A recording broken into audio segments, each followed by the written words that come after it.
and your children are turned into mindless vassals who now they look up to some twit instead of looking up to Thomas Jefferson or looking up to Nikola Tesla or looking up to Magellan. I mean, kids, Magellan's a lot cooler than Justin Bieber. He circumnavigated with one ship the entire planet. He was killed by wild natives before they got back to Portugal. And when they got back, there was only... But why?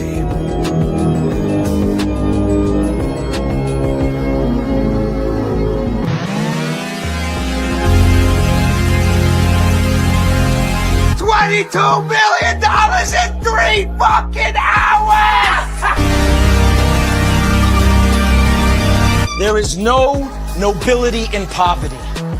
I have been a rich man and I have been a poor man, and I choose rich every fucking time.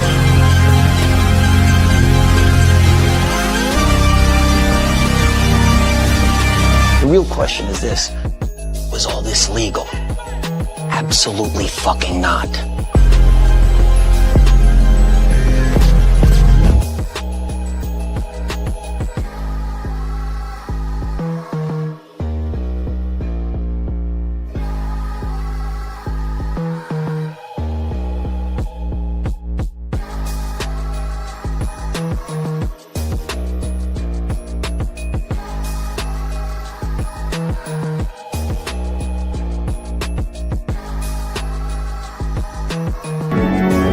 Neither go towards the feeding grounds at the edge of the ice, nor return to the colony.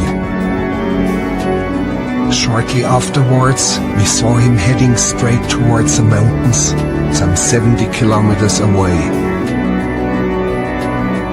Dr. Ainley explained that even if he caught him and brought him back to the colony, he would immediately head right back for the mountains. But why? What's your dream? To go away. To go away. That's right. Do you guys want to drink? I don't understand why everybody has to be so judgmental. I understand why mom's judgmental. I think it's because she cares partially. I think it's also partially because everyone else is looking at her like, hey, Cody's just a bum. Cody's this, Cody's that, Cody's this. Cody's me, bro. Let me be me.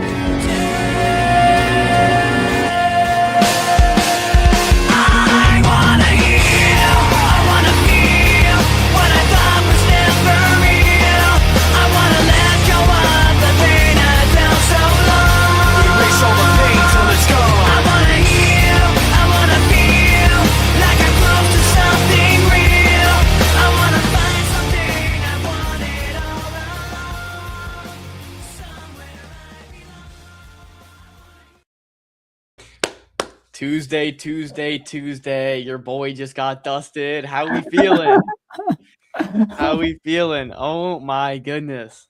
It never ceases to amaze me how dumb these devs can be, bro. Low key, I was looking at the Noxa token on Dex. I'm like, yeah, this is the wrong one for sure. This is definitely not the right one. Geez. I'll show you boys the right one. Don't you worry. I'll show you guys what I'm dealing with this morning. Just came out on the timeline too, talking about like I feel like the RR is good here. Yo, your thesis was based, bro. My thesis was based. Yeah, so this is what we're looking at here, boys. Oh man. Brutality. Oh my goodness, that's 14 to $1. Oh my 90. What's a 90%er? Oh, yeah, Josh. Yo, that's what that is, bro. Oh my gosh. So I'm still piecing this together. What the heck's going on here? I got some tweets to kind of walk through with you guys. If you don't know what's going on, I'll give you the TLDR. GM. Hope everyone's doing better than me. I just got dusted for like 3 ETH. So, it could be I'm alive, I'm healthy, so it could be worse. But geez Louise. Embarrassing. Yeah, so I'm trying to piece this together. I still got their chat up. Nonetheless, here's the TLDR. What's happened here? Okay. Robinhood Launchpad. And I'm gonna make our little faces a little bigger here. Let's do that. Boom. I'll even do that. Situation recap. Robinhood Launchpad. Robinhood goes live as a chain. First launchpad to launch anything is Noxa. They launch the infamous Cash Cat. Okay, we know we love Cash Cat. Robinhood's doing well. Robinhood's doing really well. And they keep launching and keep launching and keep launching. Next thing you know, they're running up $10 million plus in profit. And we know Launchpad's high margin businesses. It's not like there's lots of infrastructure costs here. They ran up $10 million, pretty much pure margin, doing great. The issue is they are new to a lot of chains. They're like the first. And to test it out, they launched tokens on each chain. There was one they endorsed, the Noxa on DBK chain, which completely dead Ethereum chain. Completely dead. But D-Bank. it seemed, yeah, D-Bank, right. Completely dead. But this seemingly was their main utility token. I'm giving you guys the lore before we jump into what just happened. Can't believe this. So again, they run it up. Then all of a sudden, they have to close. I think they close it off because they want to try to stop vampire attacks, and maybe there was an overload in the system. I'm still not entirely sure, but they shut it down. This is when I started positioning. Okay. It shut down for a day or two. People start picking up on the coin, but there's a dip. I'm thinking they're going to open this back up. Things go back to usual. Noxa chain or Noxa Launchpad continues to dominate. Great trade, free money. What are the bullish catalysts? Bullish catalysts And he, in his post, blamed Cloudflare. I believe he blamed one of the internet providers for that. Yeah, here, let me just pull it up now so we can all get a good look. Yeah. So this is what the tweet said. Okay, this is the tweet here that we were waiting for. Okay, we're waiting. Let's get this thing back up and running. We're in full force. This tweet happens. The new interface is up at fund.noxa.eth. Now, guys, I wouldn't click on any of these links here. Still undecided to me if this dev is being a complete and utter idiot or he got hacked. Now, why would he get hacked? If he got hacked, maybe someone tries to hack this, tweet something stupid, dump the token and buy more. Although I don't think I would do this if I was trying to do it. I'd probably just say we're not, like, no token is ours, or whatever. I'd say something else. But this is what he says, okay? This is what Noxa says. The new interface is up at fund.noxa.eth. You can access it directly via Brave built-in ENS support or via services like ETH, Limo/Link. Those are links. I would not click them or use them. The interface lets you browse a historical snapshot of the tokens launched on Noxa in the past and claim any creator fees, as well as seeing the token you launched or where you were the fee receiver. We have pondered for long on the matter of token vamps and the new token launch spam that has been going on in crypto as a space has to move forward and improve. The change needs to come from the people. The biggest coins currently present on Robinhood, the staples that made the chain what it is become today, even if still in its infancy. People love the cat, and it's been liberated. The legacy of degens will stay forever. There's only one solution to avoid dilution of the token, the staples, and that is to keep new launches disabled. What? We have this dev allegedly has been building for years, right? He's tried launching on other dead chains. Finally gets ahead of Robinhood. The tree finally starts to sprout. Money starts to be fruitful and plentiful from the tree. And he chops it down? What are we talking about? Are we serious? What are we talking about? After the Noxa infrastructure was also never built to sustain such an unprecedented spam of new coins in the first place. After our conventional domains became unavailable, moving to a static ENS/IPF interface became the clear direction. DeFi summer is still happening, and the trading fees have been set to 100% for creators. So they shut down the platform and they turn off creator fees.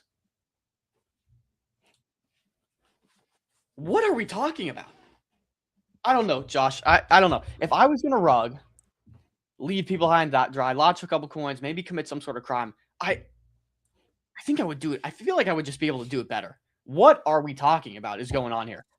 I did. At any point, did you think, hey, this dev is still an on? This one right bad with Robinhood chain is just everyone was an on. There's so much crime on that chain when it first launched.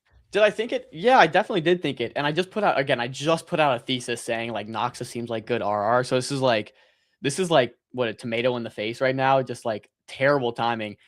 In my thesis though, luckily I didn't just go straight bull tard mode and like bull bows. I did push a bear case. and that was that this drags out forever. I guess chain never goes up, and slow rugs basically.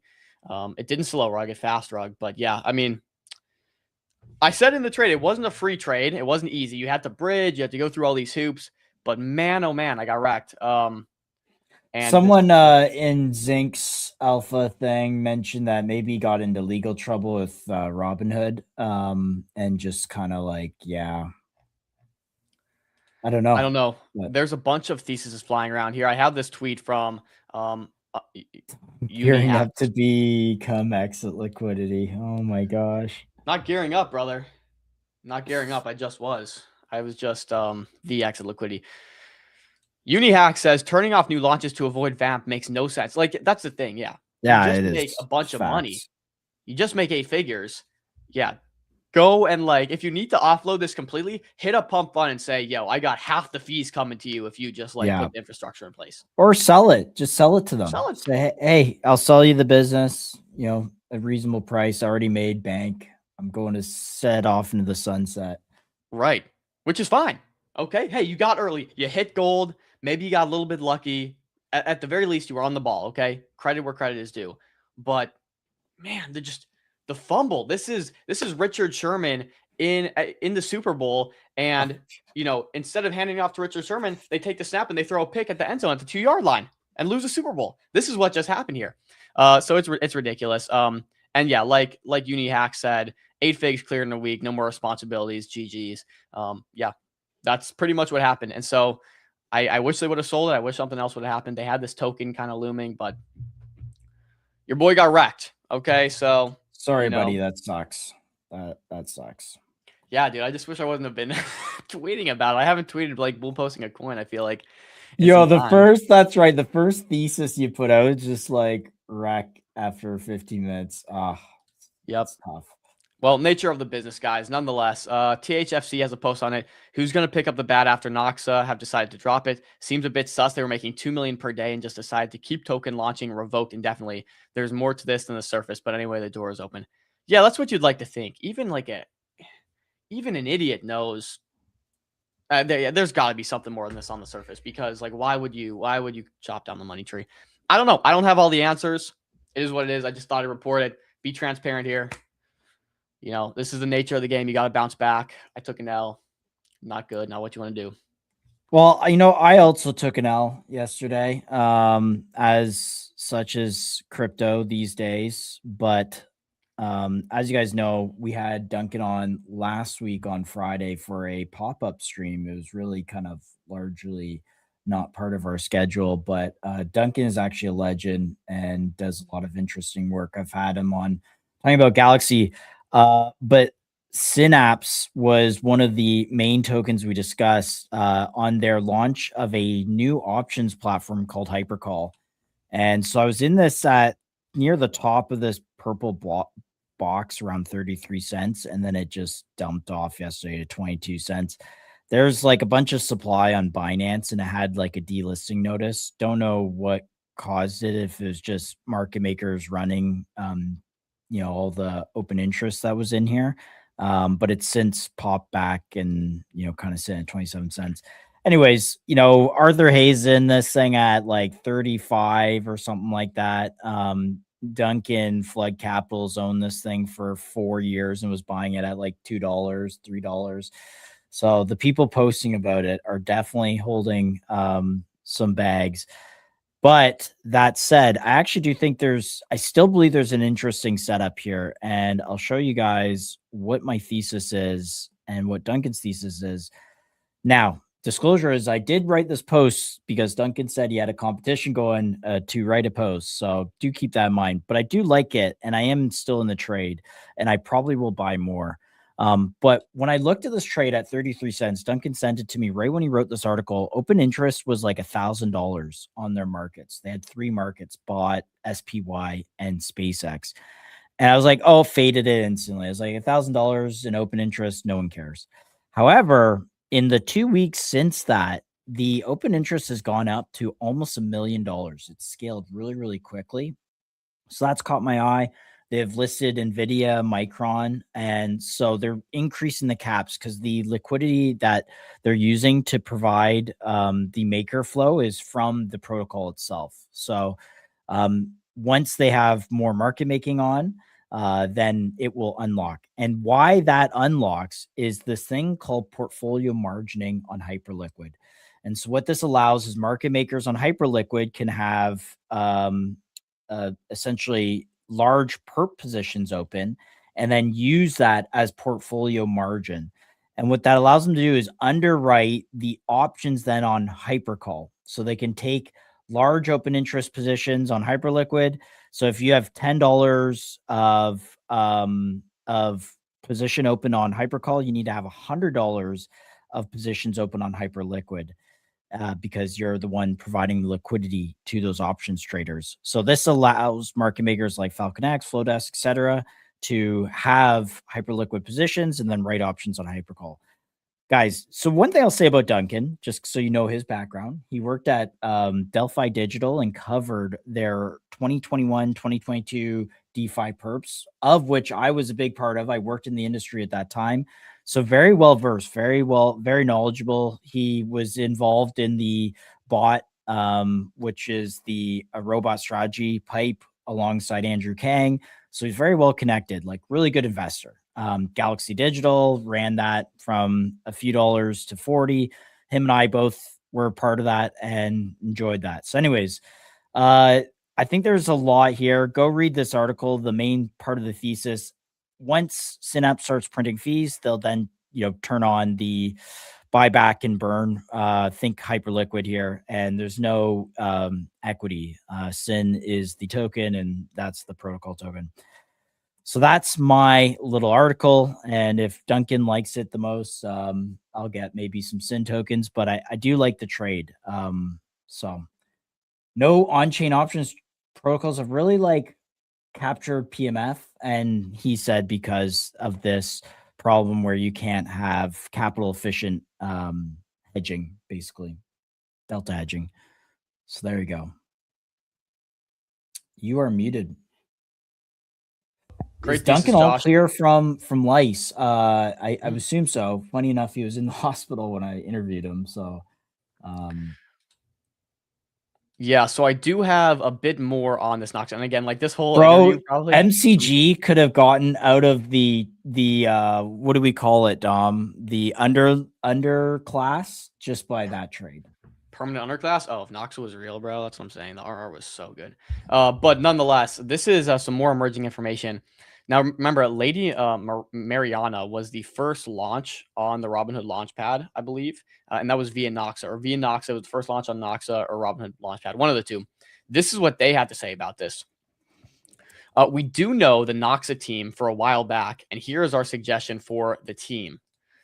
Focus on giving CTO fees and hardworking teams now. Use your next week to support communities that support Noxify. We understand you were busy right now and had to make a very hard decision. For everyone that is not aware, Noxify team is giving away their share of volume, blah, blah, blah, blah, blah. They basically just broke down the situation I just broke down. But here's under the surface some more information. Our understanding of the situation. Noxa appears to be facing significant legal challenges, likely stemming from copyright disputes with Robinhood due to the proliferation of tokens mimicking their branding. Following mass reports against the primary website, the developer has migrated the platform to a static site on IPFS. This decentralized approach ensures that interfaces remain accessible and allows users to continue claiming fees without fear of takedowns.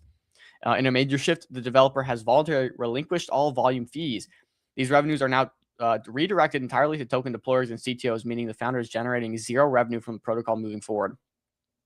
While the exact legal specifics remain unconfirmed, it is evident that the pressure from frequent new launches and potential trademark infringements became unsustainable for a small team. By stepping away from what was reportedly $1 to $2 million in daily fees, the developer has adopted a Robinhood-like stance, blah, blah, blah. Now they start bull posting their own token. But nonetheless, it does seem like there's some legal stuff happening behind the scenes, and maybe that's what pushed the team to make this decision. I don't know. It's unclear. It's unfortunate. But hey, that's part of the game. You take the risks. Nonetheless, Josh, we have a really exciting one coming on today. We got David in the back room, from USDAI, also has the CHIP token. And this one was really unique. I mean, everyone was kind of looking for stable coins that were backed by something other than dollars. And this one took a really unique approach, of course, like factoring in GPUs and this compute conversation we continue to have. It's something I'm not fully understanding, right? So getting the full breakdown from David's going to be really, really interesting. But based on what I've seen, their numbers are incredible. And there's some dislocation from the token and the numbers because like the numbers are really, really good. They're generating tens and tens of millions of dollars in revenue. The project looks very interesting. It looks very thorough and thoughtful, well thought out. So we're excited to get the scoop, get a better understanding of this market, what's going on here. So without further ado, let me pull up David and let's get the breakdown. David, welcome to MCG. Hey guys, how you doing? Doing well. Can you hear us? Sound good? Yep, hear you good. Perfect. Well, we appreciate you taking some time to come on today. We are excited to get to know everything about USDAI and Chip and what you guys are building. It seems like a very innovative project, and it's right on the bleeding edge and cutting edge of everything we're seeing going on today with, GPUs and data centers and all that stuff that you hear about in the news. So, David, maybe we could start at the top here and just kind of get a quick, brief background on yourself, and then we can dive into the project a bit more. For sure. I guess I can start from my very upbringings. Born in Korea, but was raised in the U.S. Actually, my dad worked at one of the first SK Hynix factories in Oregon. Oh, really? So Cool. it's been chips has been part of the blood. And yeah, I worked in banking, securitized a lot of dog shit in terms of other collateral types, and creating liquidity and debt instruments that trade. And yeah, did MEV for a little while and went through like 13 pivots before like getting to where we are today. Trying to create debt instruments for things that don't have debt markets was the main goal. And GPUs, even though they're probably one of the most important commodities in the world, arguably the most, they don't have a strong debt market. You can't really trade out of it. To explain like the implications of that, imagine you putting your ETH for ETH staking and not being able to get wrap staked ETH. You would just be stuck in there. That's what's happening with data centers. When you put money in a data center, you can't pull it out because you can't get an instrument out of it. Normally, when you get a mortgage from a bank, they don't hold that on their balance sheet. They resell it to get liquidity. Otherwise, they'll just be stuck and you'd have these liquidity issues. Much like ETH staking. When you put ETH in there, until Lido invented the wrap staked ETH instrument, it was just stuck. So that's kind of what's being created here right now, and that's what staked USD AI is. It's that when you put money into these data centers, specifically the GPU part, you can get the money out and use it for other things, borrowing against looping, splitting, and all these other creative instruments. And that's how the capital market scales. That's why you can afford your house. It's because you have liquidity. It's how you have these mortgage-backed security-like instruments that scaled it to $42 trillion. Very interesting. How does this idea kind of flourish? I mean, it seems like you guys are very early in building this out. Obviously, recently we've just seen a massive boom in this entire vertical and niche and sector, if you want to call it, not even niche at this point. But where was your thinking? Because you had to kind of get ahead of the ball by months, maybe even years, to really make this, bring this to fruition. How did you foresee this? 5 years, I guess, was a head start because we originally did it for 30 different assets.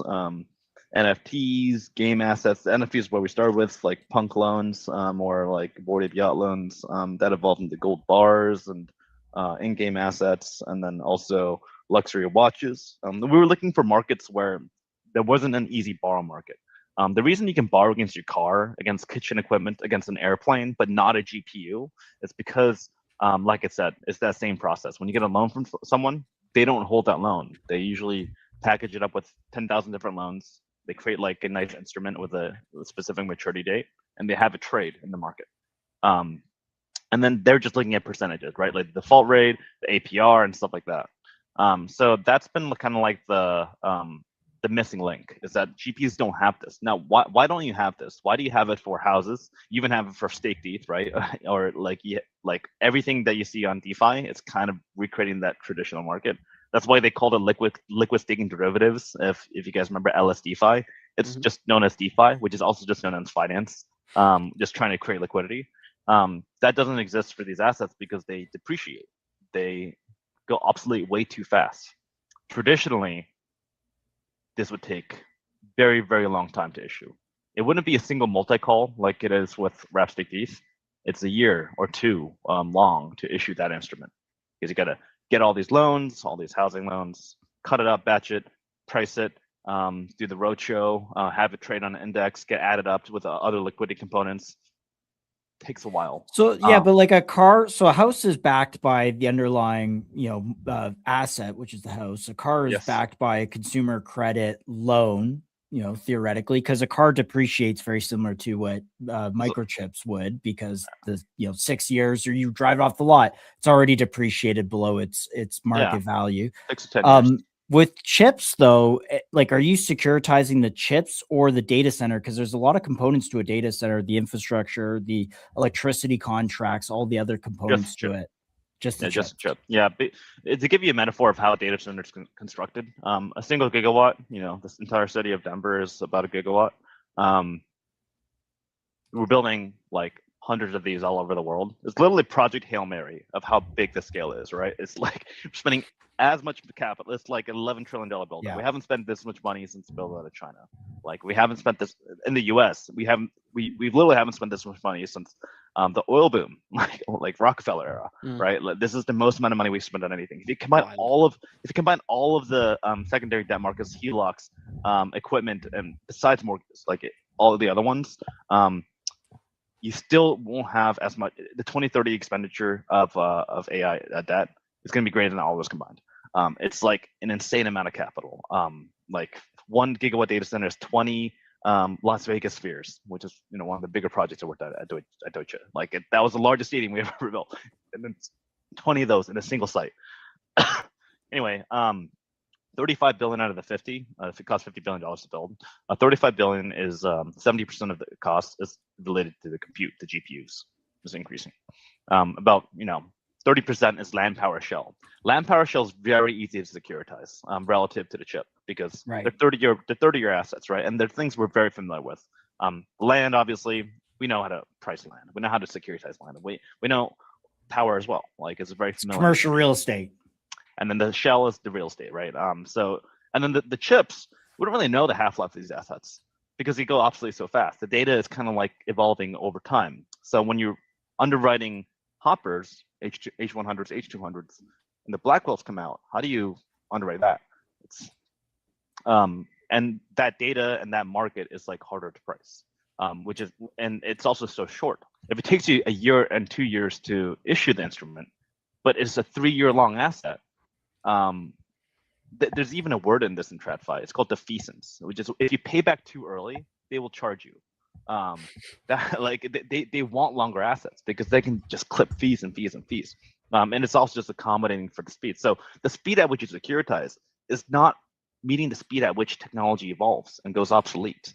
You really have to invent and shorten this to a single multi-call. It should be programmatic. The moment you have a new asset, why don't you just add it to the existing vault or instrument? That sounds so obvious to us. It is unimaginable in TradFi. Like, oh, no, you have to go through this entire process. You got to use this legacy 100-year batching system, which for us is synchronous. It's every block. So do you have, and I want to walk through the user experience of like what happens to the capital, how it flows here. But do you have a example of a either energized shell or something that you've put chips into already? Yeah. So we don't do the land power shell. We just do the chips. And there's a good reason for this. It's a tier data center. So it's like a tri-party escrow system. Like that, it's actually the perfect escrow system. It's a rectangular box in the middle of a desert with a fence around it. It is like effectively 5,000 free ports all over the world. When you put a chip in there, it's not the same party, right? It's the person that owns the chips is not necessarily the operator of the data center. Different. Yeah. But to explain again, like with the easier example, if it's let's use this example you pulled up. If it's a 40 mil contract agreement, somebody's paying 40 mil across 4 years, let's just say 10 mil a year. And that's how much they're paying in cash to use the chips and orchestrate and everything like that. Say it's like Anthropic. That's a small example. Just imagine a smaller LLM or inference provider. It's going to cost $20 million to buy the chips. So that's pure revenue, right? So it's 50% margin. This is like all ballpark around the same. So they have to borrow 75% against the chip. So it's a 15 mil loan in this example. So that's math.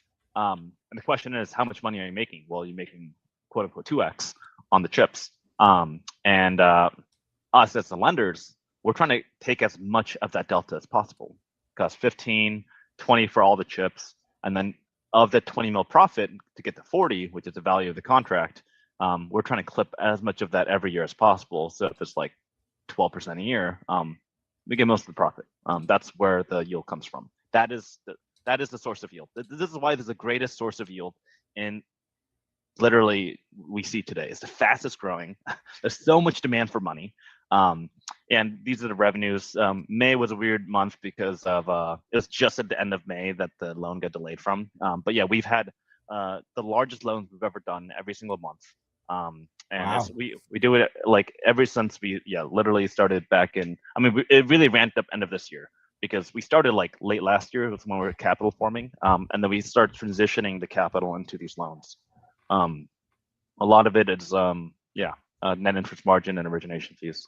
And yeah, we'll have our largest loan coming up pretty soon. Again, as we scale, we will just keep on doing larger and larger loans. And our goal is, I mean, of course, DeFi is great, but DeFi capital just nothing even. It's like a drip in the bucket, right? It's a drip in the bucket into the scale that we want to do. DeFi capital is great. People say we rely on DeFi capital just to bootstrap, but really the goal is to bring. How do you bring more layers of the onion of the entire American capital markets to blockchain rails? Because it is just superior, right? It is more liquid. It is more programmatic. Everything should be on chain. And using these rails is the only way we can scale the capital needs of the fastest race. This is the new space race, and you need the fastest horse to win this race, and that is with the proper capital formation. People say like, yes, China like obviously falling behind because X chips, but it's also a capital markets question. Like, you just don't have. I think one of the major credit funds, like because of the way he managed credit, he got executed, right? Like that's how they deal with the capital markets over there. Here, obviously, we have the benefit of massive capital formation. This is why Europe has not kept up. It's just like you can't get a loan in Europe. Like if you want to get even if you want a loan for other sectors, you're not going to get it. It's just something that's truly American. So walk me through the experience here. I have 10 ETH. And I come to your protocol, I deposit it in, and then there's APRs that Dom had shown on that agreement there with that $15 million loan. I'll walk you through it. Yeah. Please. So you would actually borrow against your ETH because we only take PYUSD, USDC, or stablecoin equivalent. Okay. So let's say you borrow it on, I don't know, Sile or something. And you deposit, and you're getting right now the highest yield you can get for any other stable above 100 mil. There's no one else above, even close to us. And we're at close to 400, 311, 315 for our stable yield range stable part. And that is, you can actually pull the world map up on app.usd.ai, and you get to see all the loans that are there. Pretty soon you'll see even a heartbeat, which shows utilizations and everything around it. So click on loans, and you can just see where all the loans are. We try to make it as transparent as possible. Yes, a little, and scroll to the US side where most of our loans are right now. But we just announced a partnership with a private credit fund in Asia to start expanding there. You got to have boots on the ground with this kind of stuff, right? It's a physical. Nice website. Yeah. And then you get to see like how they're operating. You'll get a lot more color on. We'll be announcing an underscoring matrix as well, underwriting matrix as well to score these underlying assets. And if you notice, a lot of the chips that we do are Blackwells. For reference, Fable is the first LLM to really use Blackwells entirely, and that was like announced 2 years ago. So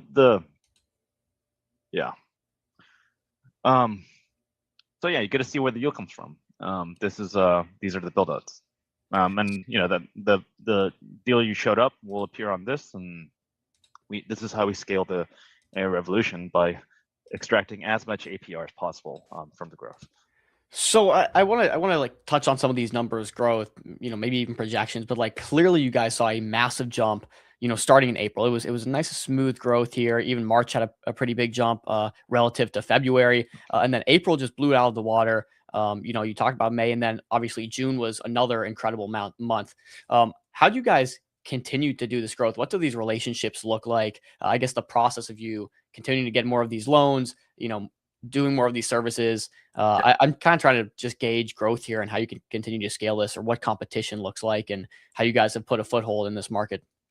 The trick is to be on LinkedIn and not on Twitter.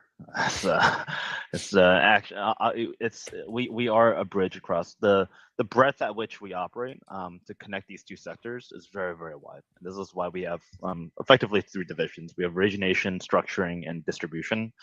DeFi is distribution, structuring is originating deal. Like us, it's us going to every single data center conference in the world to meet these neoclouds. And I just want to distinguish: data center is not necessarily a neocloud. Data center might be like the shell. Sometimes it includes the chips. A neocloud is generally just chips. Sometimes it could be the shell.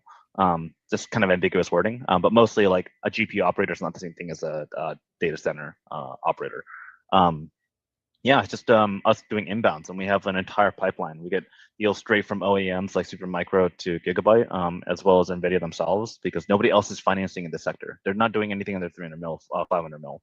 One of the first deals we announced was the Sharon AI deal, which, situational awareness, and been pretty popular in crypto Twitter. That we were the first partners for them for financing, and then they worked with NVIDIA after. There's this entire gap. There's a great semi-analysis report on GPU financing that just came out last week. If anyone wants to get educated on, but there's an uncertain area where before you get to the neocloud tier, which is once you're publicly traded and you can issue debt more easily. CoreWeave. There's the CoreWeaves of the world. There is this unfinanceable sector. You really can't get a loan under 500 mil. You can go to an investment bank right now, ask for 500 mil. Why is that? Why is that? It goes back to what I was saying before. Nobody wants to hold risk. Nobody ever holds risk, right? They usually batch it up and resell it. And then you have a trade. Otherwise you're playing hot potato, and so basically what you're saying is, unless you're the CoreWeaves of the world and you can tap the capital markets and you have that reputation, and then you have the partners building out the physical infrastructure, they have the reputation to deliver on time, as well as the power contracts, which are also a key piece, then there's no money in the business. And so it's kind of like you gotta rely on the ability for them to execute. And what you're saying is that mid-tier, there is an unserved market there, and that's where you guys found your niche. Exactly. It's the middle market that we're serving, and it's you can synthetically create protections to get to similar like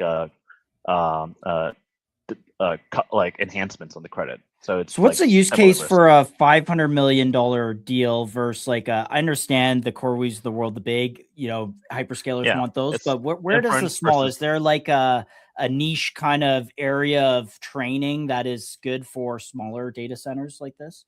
No, typically training is done by the hyperscalers. And if you do training, you can't do inference.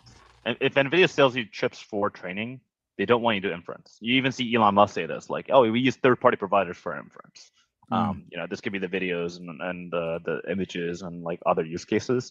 But generally, that's how the market divides. The largest clusters, the gigawatt centers. By the way, energy isn't as big of an issue as people make it out to be. It's only the biggest issues if you're the biggest players. A gigawatt is the size of Denver. That's how much energy the city of Denver uses, right? That's not easy to find. That's what Amazon's going to look for. Now, if you're looking for smaller players, like these smaller guys, power is not the scarce issue. Land is not the scarce issue. Chips is not the scarce issue. It's money.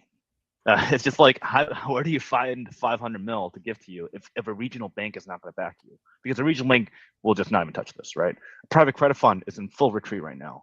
You saw Blue Owl earlier this year. It's Blackstone also pulled some.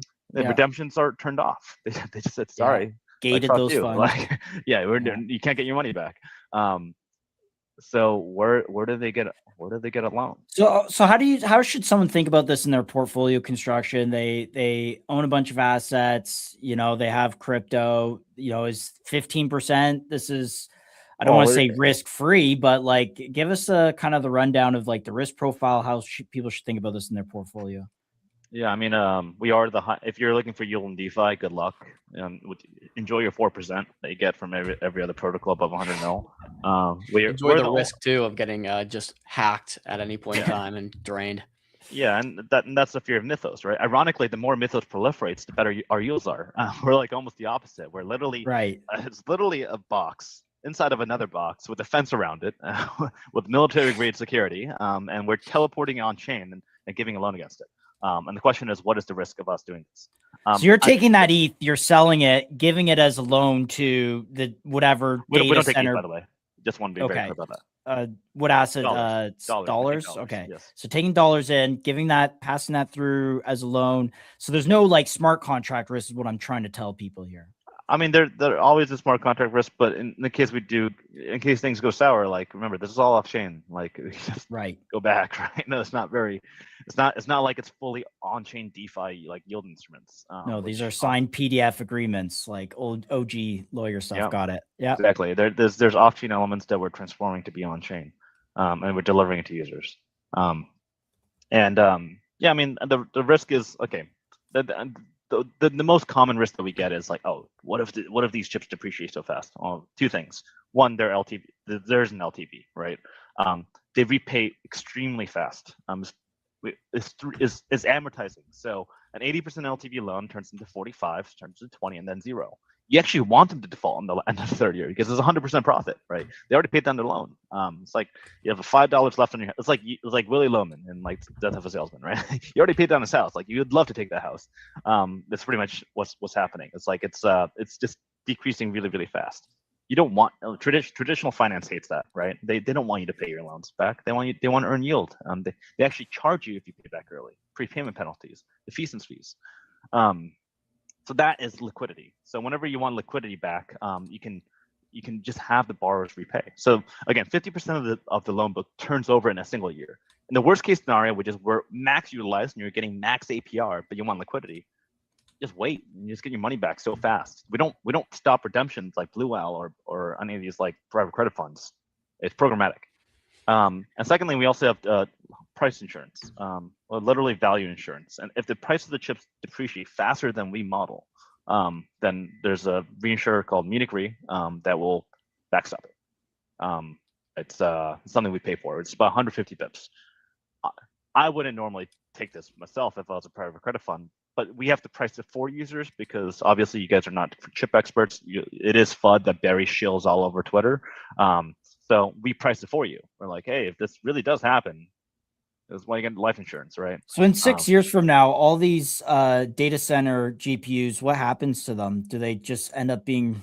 They can't be resold, I think, to gaming or anything like that. So are they just like end up in the landfill at that point, or and what?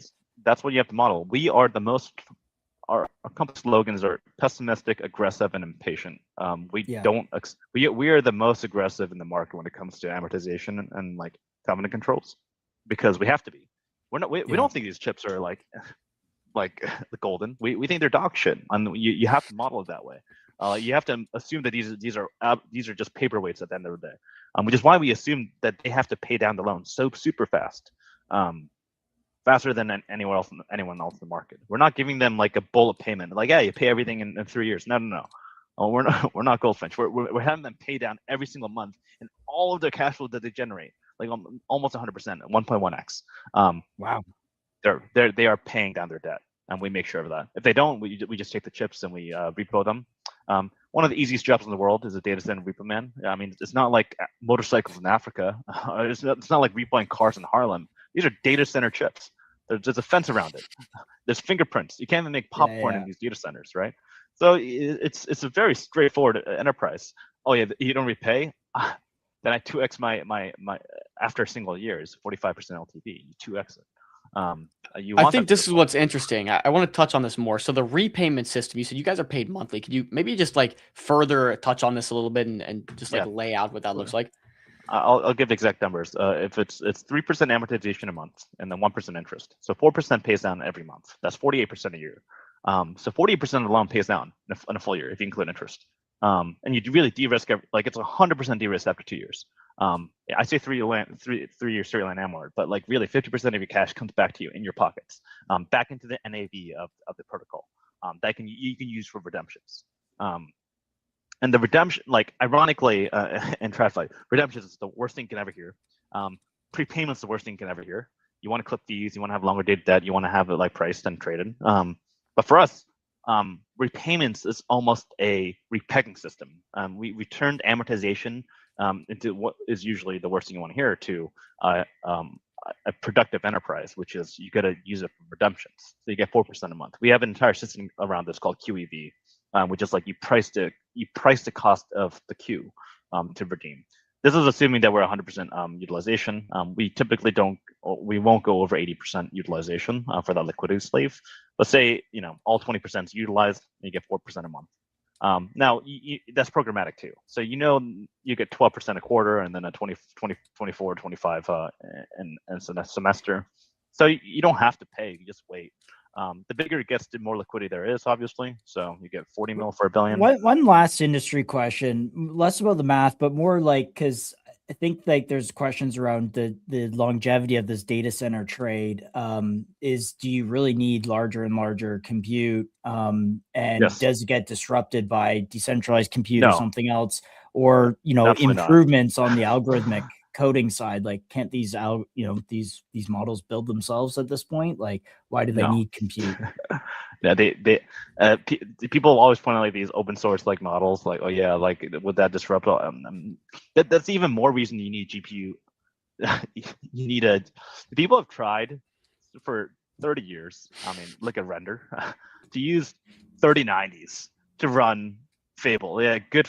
Fable is the first model that uses Blackwells, like the B200s. Like that's why it's so strong. Wow. You're not using Mythos. Mythos is not using fucking 3090s. Yeah. It's using the most powerful. And people are like, oh, you just want lower power. No, you don't. You want the best. Yeah. So does this trade just get like pegged at China's building, 100 gigawatts buyer compute in the world, and like they're gonna, and then it's just an arms race, right? Like it's just in a national secure. All right, so this is why we're okay selling Hoppers to China. Yeah. We're selling H200s to China because we don't give a shit. We care about the latest chips. We care about the Blackwells. That's why Trump's like, yeah, you can have this stuff. You can have the leftover planes in third world countries. It's just how planes work in third world countries, by the way. You give the leftovers away. This is what's happening with chips. We don't it's not a national threat. Blackwells are. This is the entire debate with Dworkesh and Jensen. It's like, oh, they're effectively weapons of mass destruction that we're giving out. So David, this is pretty mind-blowing to me. I want to talk more about the business economics, but like, it seems like the ROI on this stuff is just like, it seems stupid obvious based on what you're telling me. And so like, I want to ask about like your moat here. Like, why does no one else step in and kind of offer some of these services or do it better than you guys? What's the moat that you guys are trying to build around this business here? Our instrument has traded $20 billion since inception to date. Started late last year. Whereas the CoreWeave bond, which is 3 to 4 times bigger than us, issued at the same time, is trading maybe 300 mil. It's because like someone that's incredibly strong in credit, especially in the AI sector, and someone that understands how stablecoins and blockchain rails work. There's not much in that intersection, and it's purely execution. IDs are great, but really, I mean, people always say this, but we're living, breathing it right now. If somebody wants to try to mimic us, like, good luck. Like, it's a lot of fucking work. But having the smart contract capabilities, getting it liquid, creating that moat, is always being developed. But it's a land grab. There really is no debt instrument. There hasn't been, and there never will be, using the traditional methods. Someone has to reinvent it and rewire credit from its like very primitives. A Silicon Valley company is not going to do that. I think about it. Like, how many of them actually understand finance, right? They're doing like payments. They're not doing structured debt instruments, and building it from scratch on blockchain rails, programmatically without a banker involved.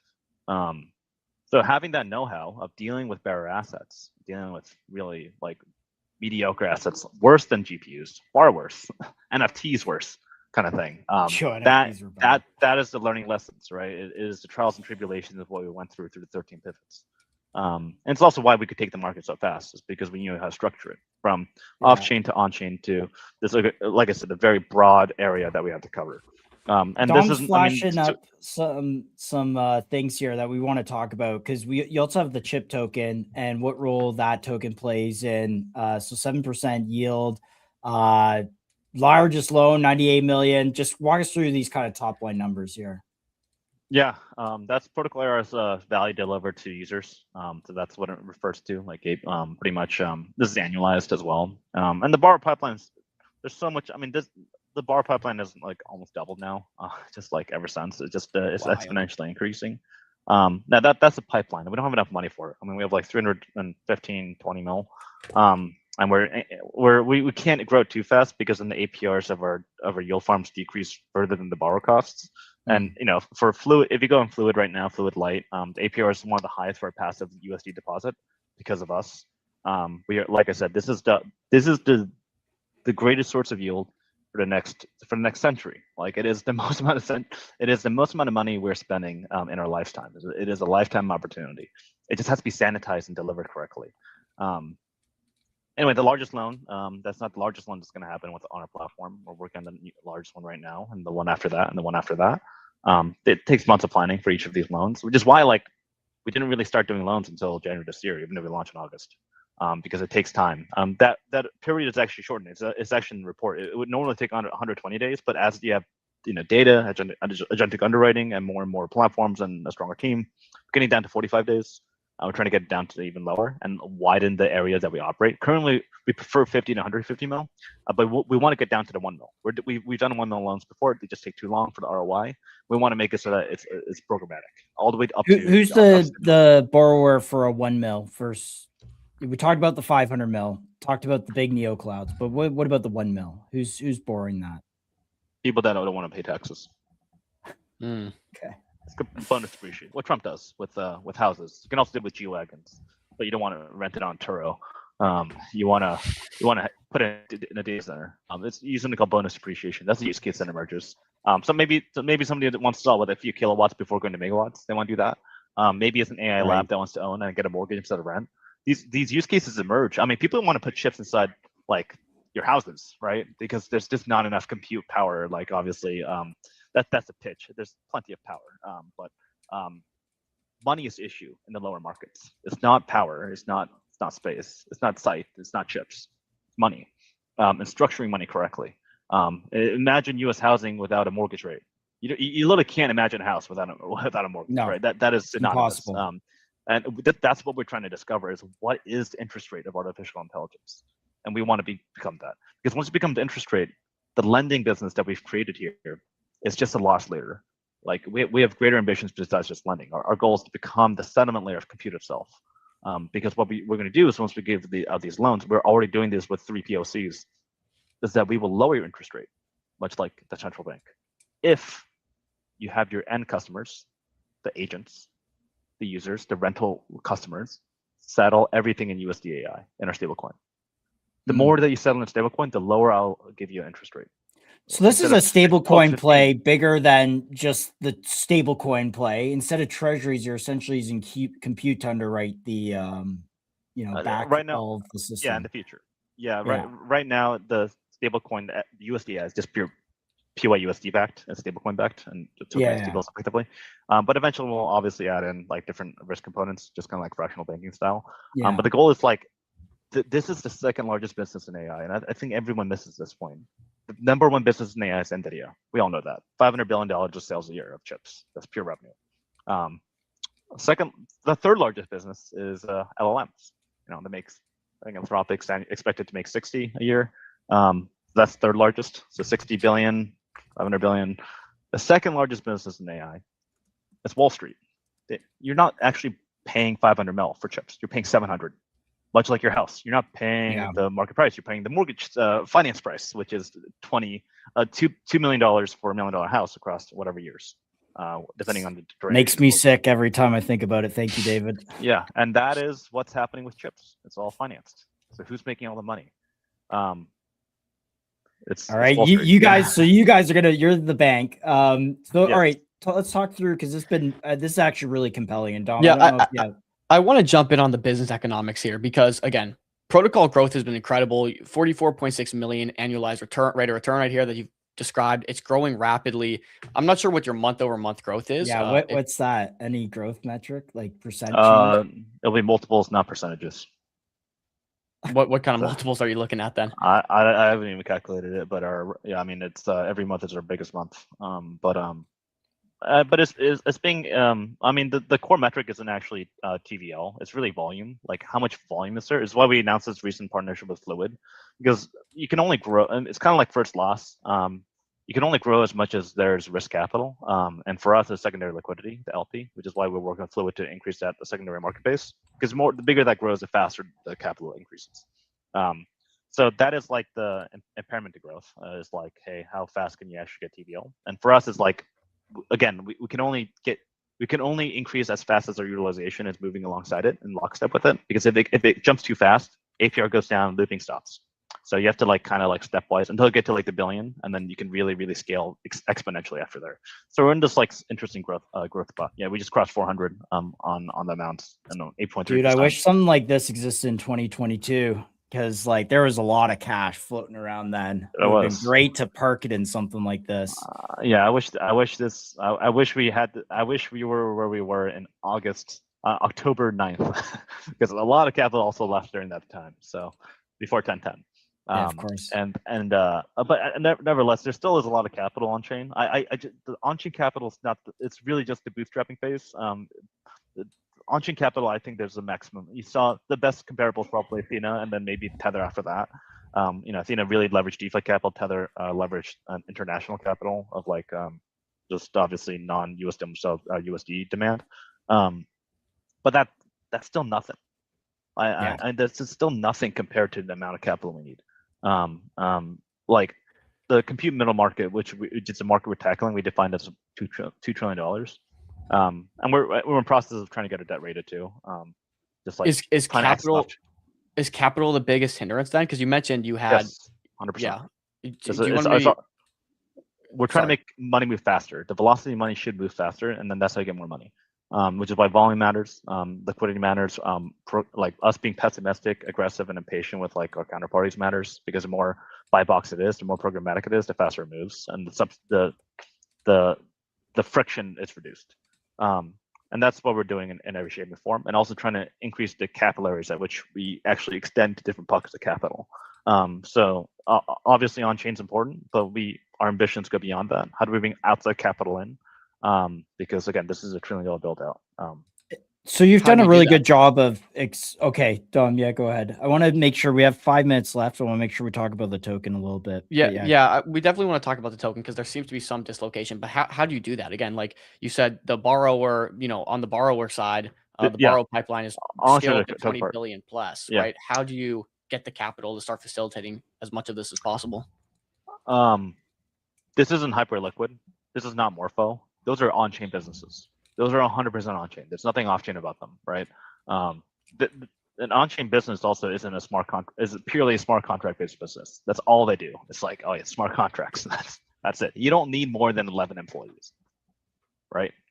You just maintaining a smart contract. This is not an on-chain business. Clearly, like we definitely use parts of it. You have to bring more layers of the onion in. To me, there's an entire debate around equity versus tokens, right? Obviously, like, well, first off, I think people misunderstand the equity versus token like debate, because they're trying to extract whatever nibbles that they have with the on-chain market, which is pathetically small, right? Like, how many on-chain users are there? Oh yeah, you're arguing with like 50,000 people, right? Like, oh yeah, that's gonna really change the world. Yes, those 50,000 just arguing with each other. How do you get more layers of the onion in? How do you get more capital in? And to me, that is what an equity proxy should be. It's kind of what consensus was in the early Ethereum days. They brought in a lot of outside money. The Ethereum Enterprise Alliance, if you guys remember that. It's like all these brands getting in and buying the underlying asset. It's kind of what Michael Saylor's doing. It's like getting outside capital. All right, we'll see how that performs. But you got a lot of interest in. So the equity vehicle should be a proxy to maximizing the value of the financial asset, which is CHIP. So CHIP is not equity. It can't be. We're an American team with an offshore foundation. Like it's not equity. I think what is it? It's more valuable than equity. It is a financial asset that everybody wants to own. And that, like, I can't get in details yet, but clarity is a big part of how we designed the underlying asset. People are like, you should post it now. I'm like, I'm not gonna. First off, there's better ways than 1x capital efficiency. I think buyback and burn is one of. It's not. I'm not saying it's bad because it's not like the team can't keep it. For reference, I'm not salaried, so that's not my interest. It's also just poorly designed. It's 1x capital efficiency. For every dollar you make, you're just getting $1 of buy. Right. That's fucking stupid. Especially in a growth phase. You should getting multiples higher, right? Yeah. Of each dollar. So there's better ways to do this. For So every I guess $1, you can get at least 5x leverage, and from there you get more capital in, and you can get 20x value, right? So buyback and burn to me is I'll be posting something called commit and compound, which is a little more comprehensive, but that leverages the American capital markets to like commit and compound. That's the first time I heard that. So yeah, well, I invented it. Well, So, yeah. and we want to understand this because again, there seems to be this dislocation from token and growth. 43 million annualized return. You said you're growing multiples, like we're seeing this growth happen. You know, it seems like the biggest holdback on growth is just getting as much money as you can. And you're working on ways to do that. And so, like, the more money you get, the more this annualized return grows, obviously. And with that said, I think people are trying to understand how is there going to be value accrual to this token if it's not equity. And you're not going to be doing buybacks. I guess you're going to have more information coming on it. But I guess to give people some peace of mind, do you foresee value accrual to the token in some way, shape, or form? Yes. And that's not. I think people shouldn't get so tied with just protocol revenues. That's not how businesses grow. It gets benefit from access to markets. And right now, how do you have that token play into getting access to more and more capital? Because let me tell you, the amount of bidders on chain is so small. It is so little. Has there been a token that successfully captures outside capital in a meaningful way? Bitcoin. Yes. Bitcoin's the only example, and everyone should be targeting. I think Tau does a good job with all in. It's still nothing, right? You need bigger proxies for it. We're in a post Gensler age. We should be it's a unified capital markets, which focuses on I call it like it's a little Copernican, right? The sun should be this financial asset. The center can't be an equity. It just can't. It has to be a valuable resource. And Bitcoin has really pushed a narrative scarcity toward it. Question is, what should chip be? And it can't be equity. Equity is just not scalable beyond a certain point. It has to be something that multiple equity entities want to acquire. I think Hype is somewhat interesting, without a doubt, but it's still an app, right? So I don't know. You will see it in my upcoming posts. Okay. Is there any timeline on that, or just pay attention? Unfortunately, it's one of the few parts of the business that's it's a product driven by legal, which is the worst product. Yeah. Worst. So it's a big part of how Clarity is, and Clarity doesn't suddenly make all tokens equity, right? It's, if anything, is showing that it's not. And there is fundamental value. These are commodities, but the question is, oil is a very important commodity. So is interest rates. David, interesting chat here. We got to wrap it here, but I appreciate you hopping on. For sure. Thanks for having me on, guys. Real quick, because I want to get this, David, and we do have to wrap. So as brief as possible, I just want to touch on roadmap and where you head from here, because it's very important we kind of gauge growth and understand what the next steps are. Could you talk to me about what your current, biggest hurdles are, what you're working on right now, and kind of the roadmap in a brief minute or two here? Yeah, I mean, the most obvious thing is just getting $1 billion of loans. We're well on our way there. Getting deposits, growing lockstep. It's somewhat linear before it goes exponential. It's been exponential now, but it's obviously trying to deal with growing pains. But these early POCs that we have, and we have a few interesting POCs coming up on using the stablecoin and the payments layer and the reserve layer on top of the lending business. Like I said, the lending business is loss leader for the bigger business, which is the settlement of compute itself. That is by far the bigger opportunity. Like the ambition is Tether is one of the largest buyers of U.S. Treasuries, and compute is going to be up there, a similar amount of issuance as U.S. Treasuries, right? In terms of AI capex, $11 trillion. All the agents going to be buying. Not the craziest thing I've heard. Yeah. Circle did well winning DeFi. Tether wants DeFi. The next one's AI. The next large stable coin that's going to be compute related, and it's going to be the currency that settles compute.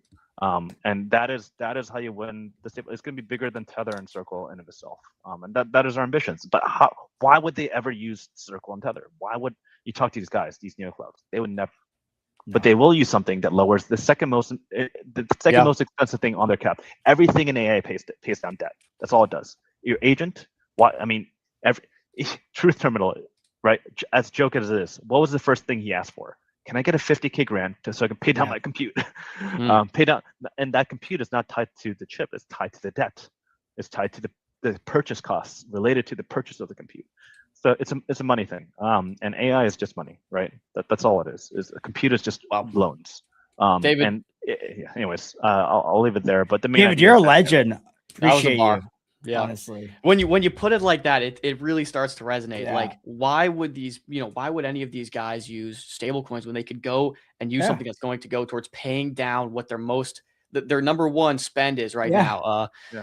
Top line. Optimized towards that 100%. Everything's an interest rate, and we are trying to define the interest rate. Once you have the interest rate, you become the central bank. You control the interest rate. All right.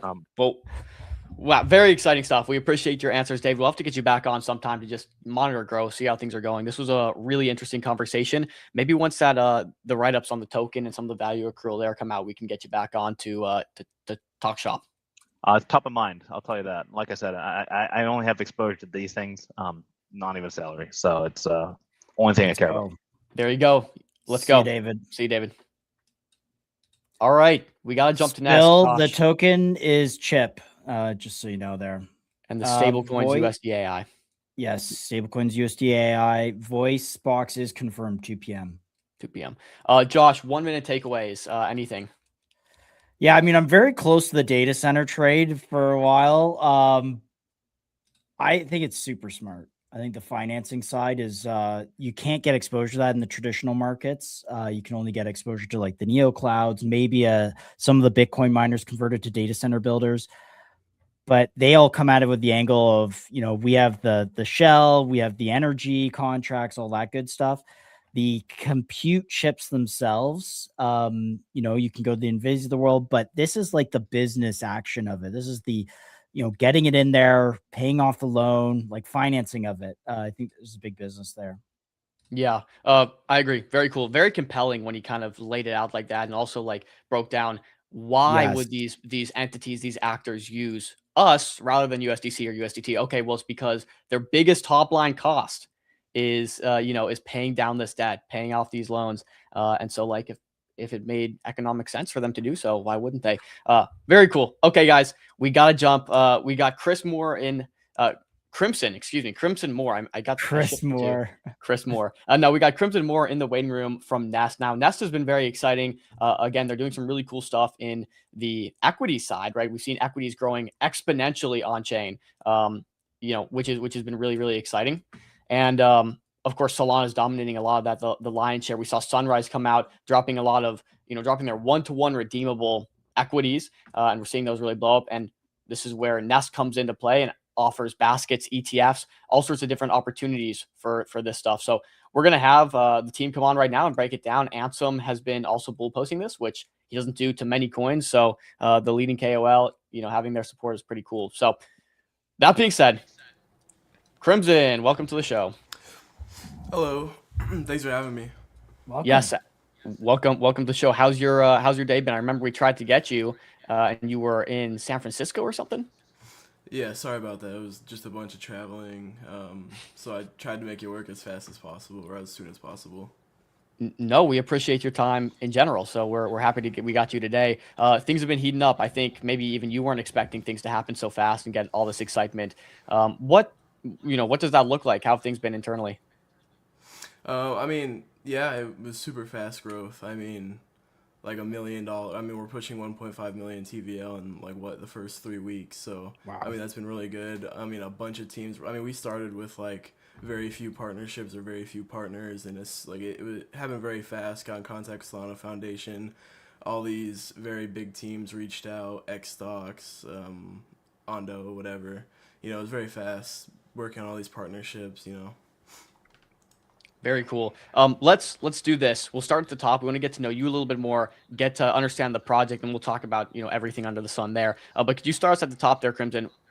Who is Crimson? How did you get into this? What really excited you when you saw, hey, we're seeing this emergence of equities on chain. It's happening fast. I need to position right now and build something, which is Nest. Yeah, I mean, so like you said from the start, I got into crypto when I was very young. I was just doing like programming things like Discord bots, whatever, for certain teams. So like an issue with me was always payments. It was very hard to take payments as a young person. Not 18, can't do Cash App, PayPal, whatever.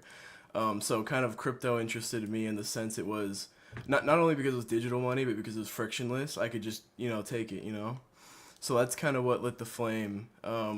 But like more recently, I guess, and as I grew up, I got more interested in how crypto could be used more in the real world. So, like for example, I worked at Stellar, if you're familiar, a couple of years ago, where they've always been big on this real world asset front over the last decade. So like I was there when they released Sarobon, which is their smart contract engine. So like it was kind of when they're going heavy on programmable DeFi beyond what they've already built. Partnerships they built, etc. So I was there. I built like advanced AI developer assistants and whatnot, and fostered I kind of helped bootstrap their developer ecosystem because it was a new system. It was hard to get developers. So with that, I helped them onboard like hundreds, maybe even thousands of developers at this point. Build real world asset platforms on their smart contract engine. So like I've always been kind of interested in this real world asset or real world use kind of. Why did Stellar's real world asset platform? Because you don't think of Stellar when you think of RWAs, you think of Solana and Sunrise, DeFi, maybe Wormhole, and all these different products. But Stellar, Camino, etc. But Stellar is kind of X stocks, etc. You name it. But Stellar's maybe early, but were they too early, or did they have a booming RWA marketplace? I think an issue with Stellar has always been marketing.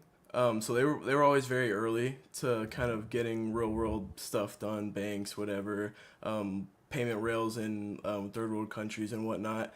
So I mean, the value like their real world use hasn't always been, I guess, getting tokenized stocks on chain and kind of building all this other like investor kind of things.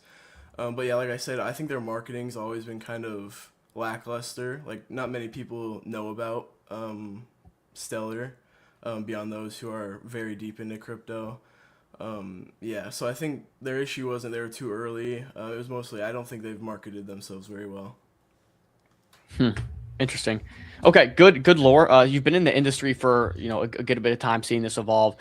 What kind of changed? I mean, again, I walk us back in the last couple months. We went from like RWAs, and equities, I guess, on Solana, on chain in general, being a small fraction of Solana volume. I think sub 5%. To now, some days doing more volume than meme coins, right?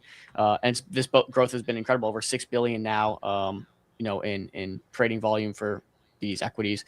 What clicked in your mind where you decided, okay, I gotta start building out a project for this and positioning in this direction? Yeah, so I've always kind of been on the boat where I guess crypto as a whole has been there for 20 or 15 years, whatever, where crypto can I guess replace traditional finance, because frictionless payments, like I said before, but it's never really been that I guess tasteful for traditional finance in the sense buying these random coins that drop half their price in a week. So I've always been kind of interested in how we can kind of onboard real familiar assets, I guess. Like now we have tokenized stocks on chain, which was never really a thing. But now that we have these tokenized stocks, we have it, but now it's still kind of these confusing DeFi native ways of using those stocks where traditional finance really isn't into or know about. So now that we have these stocks on chain, now it's kind of we need to build things that are familiar for traditional finance while also while being I guess new for crypto. So like it's still new, these tokenized stocks, right? So like I think there's still a gap in what can be built and that's not built. So there's a lot of value there in utilizing these real world assets. How do you foresee this growing? On chain stocks, that is.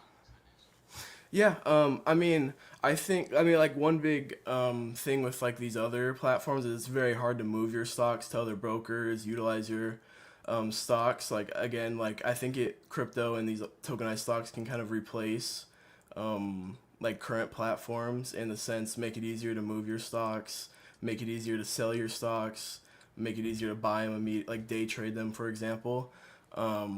Yeah. Got you. And then where does Nest come into this? Maybe give us the top down on what Nest is, what it does. Yeah.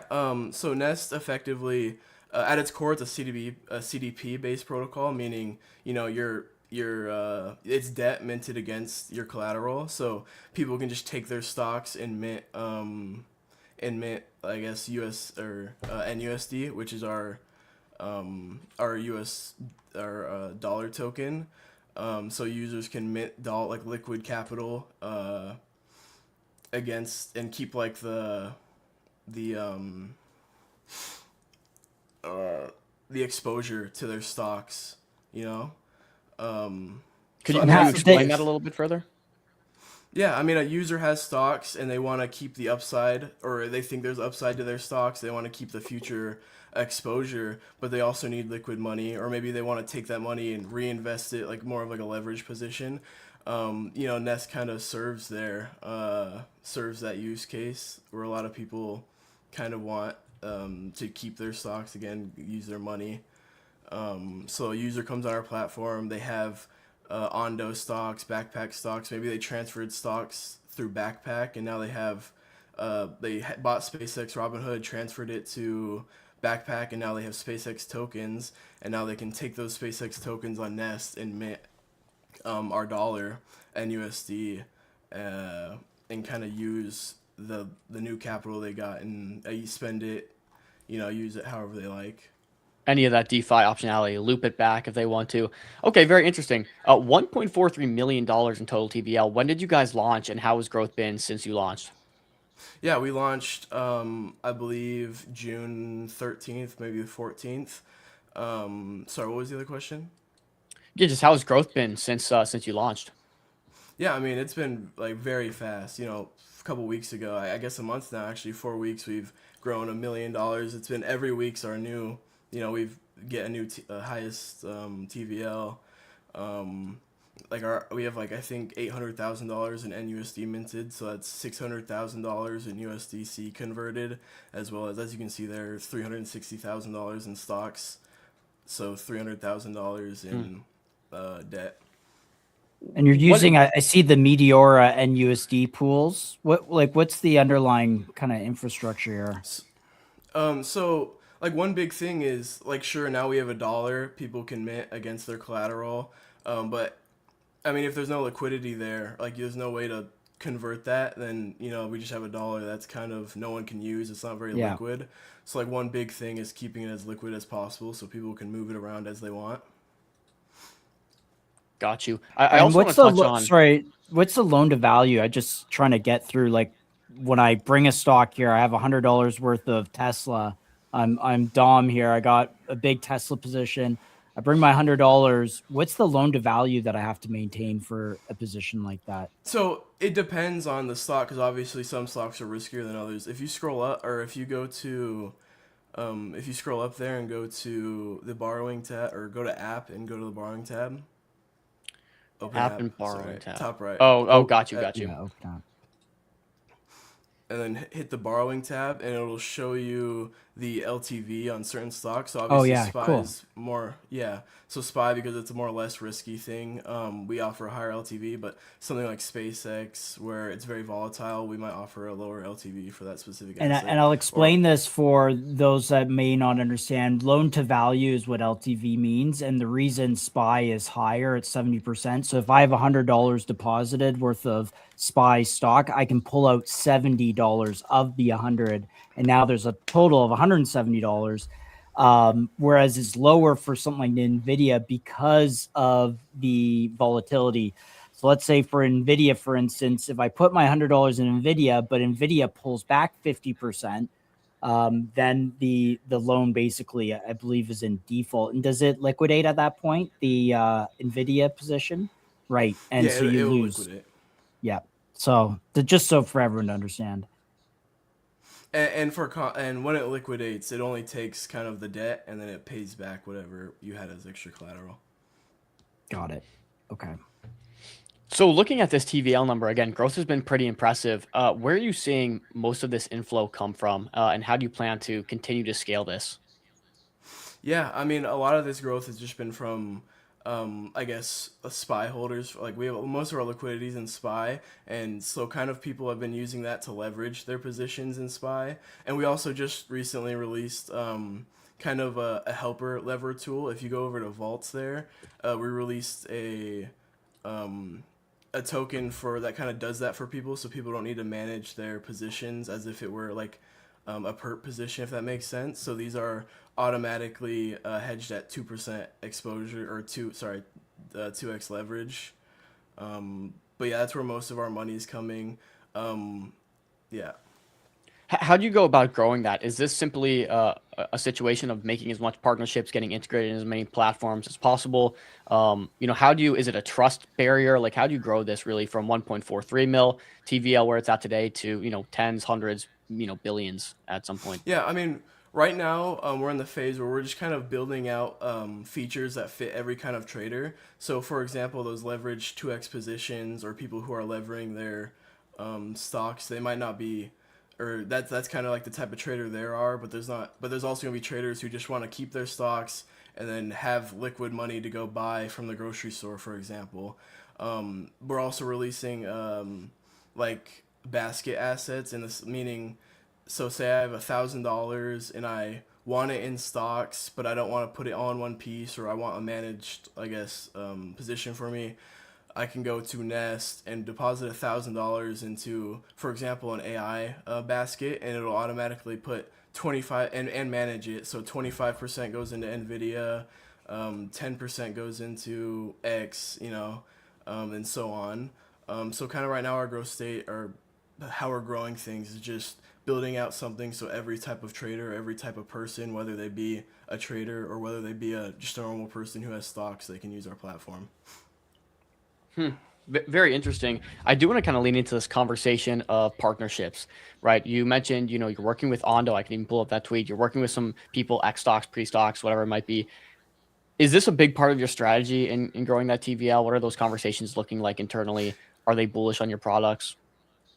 Yeah, I want to make it clear that like the partnerships with Ondo, and like Ondo's not like a real like a partnership in the sense of they are backing us. It's more of a I had a friend there, and then we're kind of with Ondo specifically.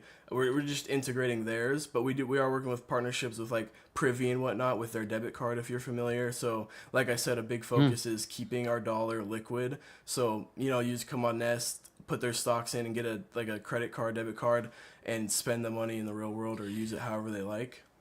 Like, dude, this is amazing. Like, I have a stock portfolio, and there's nothing like this that exists in traditional finance. I get what Robinhood's trying to do here. If you think about their motivation for having a crypto parallel business, it's like, yeah, you can do all these kind of really unique DeFi things globally on day one.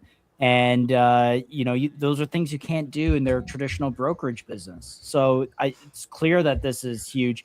Can you talk a little bit about your launch? Is this a Meteora launch token? What's the back? Like, how did you launch this? It's on Solana. Can you talk about why you chose to launch it on Solana versus somewhere else as well? You mean launching the token or the platform, or I guess both? A bit of both. Yeah, like give us the was it June 14th this token goes live, Right. but like give us a little. This is a really impressive product that you've built here. Right. So I mean, obviously, like you said before, Solana has the majority of the it's the biggest RWA platform right now, right? Or blockchain. Yep. So that's kind of the main reasoning. And I've always been a big fan of Solana. They've always been trying to optimize and keep their blockchain pretty much the best possible for every type of person, so as fast as possible, So I mean, that's kind of like the ethos behind why we picked Solana. We launched our token, 40% went into a single side Meteora pool, to answer that question. Got it. And was there a specific launch pad that you launched it out of, or did you just kind of launch it on your own? No, it was just on Meteora, single side liquidity pool. Yeah. Okay, cool. Yeah. Thinking behind the token here, again, just like our previous conversation, we always try to tie back what is the value accrual to the token here, right? TVL is growing. So we're on board. TVL is growing. We think the market is strong. We understand these DeFi capabilities are important. Maybe this product gets white labeled or integrated into the back end of a lot of these RWA platforms. Okay, great. We got the bull case. How does the token accrue value, or does that come into play in this picture? Yeah, so again, Nest is a fairly new protocol, but right now Nest's like value accrual mechanism is right now at the moment just a buyback and burn, which I recognize is kind of just it's an initial thing. So once protocol safety requirements are made, meaning we take I guess for a little bit more background on Nest, so the USDC that gets deposited to Mint and USD, which is one of the options other than depositing stocks. So it builds like a USDC reserve so that people can always withdraw or convert their NUSD back into USD 1-to-1. So there, just wanted to make that clear. And then that liquid or 90% of that USDC that's not being used gets deposited into a Camino lend vault where it generates APR. So that APR goes into rewards for NUSD stakers, which is currently capped at 6%. Back to Nest, once the safety requirements are met, we always keep an insurance pool, just like USDC, NUSD, that's kind of there just in case the platform has some bad debt, for example. So once the protocol safety requirements are met and the staked USD reward targets are made, so again 6% APR. At the moment, all extra current revenue goes into a buyback and burn for our token, which just for some data, we currently have $300,000 of staked NUSD, and we've hit the 6% APR every time, meaning that all extra surplus has been going into Nest burns, which at the moment I believe is closer to 60,000 Nest burnt, which is I think about $600-$700 in token burns in the last couple of weeks since we've launched. So I mean, at the moment, that's the current value accrual mechanism. Longer term, our goal is to obviously add more value accrual layers for the entire Nest ecosystem. So money that comes from partnerships or extra products we build, fees that are tied into that. For example, fees from when we launch basket assets, which will include a manager fee because we have bots managing those positions. Things like that. So partnerships, extra products we build will flow like directly to Nest holders. So as we kind of expand more into collateral markets or leverage products or like I said, manage equity baskets, we kind of create additional usage and potential revenue, which helps the Nest economy. Looks like a genuinely useful protocol. I guess the issue is trust. How can users of your platform feel safe connecting their wallets? Good question from Crypto Jones here. And I don't know if Bomo is. I think even to elaborate this on this as well, you said you use Camino vaults. We've seen, after the drift exploit, I think this was kind of like the cherry on the top, one of many exploits that had happened simultaneously into the year 2026. And people really started to get very fearful on participating in DeFi, having exposure to, some stable coins. How are you guys positioned uniquely to avoid any sort of risks that come along with DeFi? So I'll go into how our kind of security works. And I've always been a person where I don't like keeping my money in like a lot of heavily like smart contract things. There's a lot of area for it to fall, right? So I've always been a person where I like to keep my money more traditionally. So naturally there, I wanted to be very safe. For context on our audits should be done today and then publicly disclosed in the next week or so. But as for kind of like our actual like more security stuff we do, like I said, 90% of the liquid USDC is put into a Camino vault, which is only an admin or like only like an authority transaction can kind of rebalance that into what we have liquid in on Camino. So in the event of a potential exploit, at all times 90% is kind of already safe on Camino. And then the extra 10%, we have kind of like a daily counter where so much of the liquid USDC is pulled out in a 24-hour window. it'll halt, and then we'll kind of make sure things are all right before we turn it on in case it was just a real big withdrawal. But that's kind of just there to ensure the protocol doesn't collapse. Interesting. I also want to circle back on this white label conversation. We've seen, Hyperliquid's done very well with their white label product, even things like Collector Crypt. There's a few examples, right? But if you guys build this infrastructure that, a lot of people are going to use as equities continue to scale and RWAs continue to scale, are you going to use this as a white labeled product that gets integrated into, some of these other leading DeFi platforms? Of course. I mean, we're already kind of in talks with, I wouldn't say maybe white label in this sense, but we're in talks with some other, I guess, existing platforms, smaller, bigger, where they will kind of implement what we've already built, but for their users. So, like, imagine a platform another platform which allows users to deposit stocks. They can just use Nest behind the scenes to kind of, I guess, maybe generate passive yield on those deposits, or things like that. It's definitely something we're looking into. Or like teams also have been reaching out for us to kind of maybe build our suite on their platforms. We've gotten reached out by EVM teams which have been interested in what we've been building and are kind of interested in us kind of building Nest on EVM so that their platforms can use it, things like that. Speaking of EVM, what do you think about Robinhood? They obviously launched their L2 recently. They made a very big push for like this agentic finance revolution. If you listen to the Earth is Flat call that they did, that was a big part of it. How are you guys thinking about positioning on EVM, maybe Robinhood, and like leaning into this agentic finance? Reluctantly said meme coins are cool, but yes, definitely focused on RWAs is what he said. Yeah. So Robinhood's growth has been pretty exponential. Although I guess its actual use for what it was built for, I guess, hasn't been very clear. I guess one thing with Nest and building on Robinhood would be like, I guess, deposit their stocks, borrow capital. It might be, I guess, in a form competing with Robinhood potentially. I'm not sure what they offer, but it's definitely something we've been looking at and kind of watching.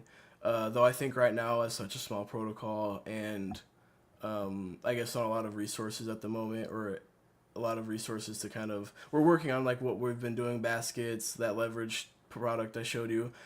So I guess like a pivot, or like we gotta have to rebuild our whole suite on EVM, which would be kind of difficult. So I think if there's value there and there's a lot of potential to grow on Robinhood, it might be something we look at. But 100% we've been looking at expanding to EVM so that we can take advantage of also the big RWA value there with Ondo, etc. So like kind of our Solana integration there was kind of just a proof of concept to see if Ondo would be interested. But yeah. Tip of the iceberg. I love it. Great comment here. How could Ansem and many other big CT accounts find Nest that early? I guess for context here, obviously Ansem, major KOL right now on Solana, has picked up Nest and promoted it in a sense, or soft shielded, I guess you could say.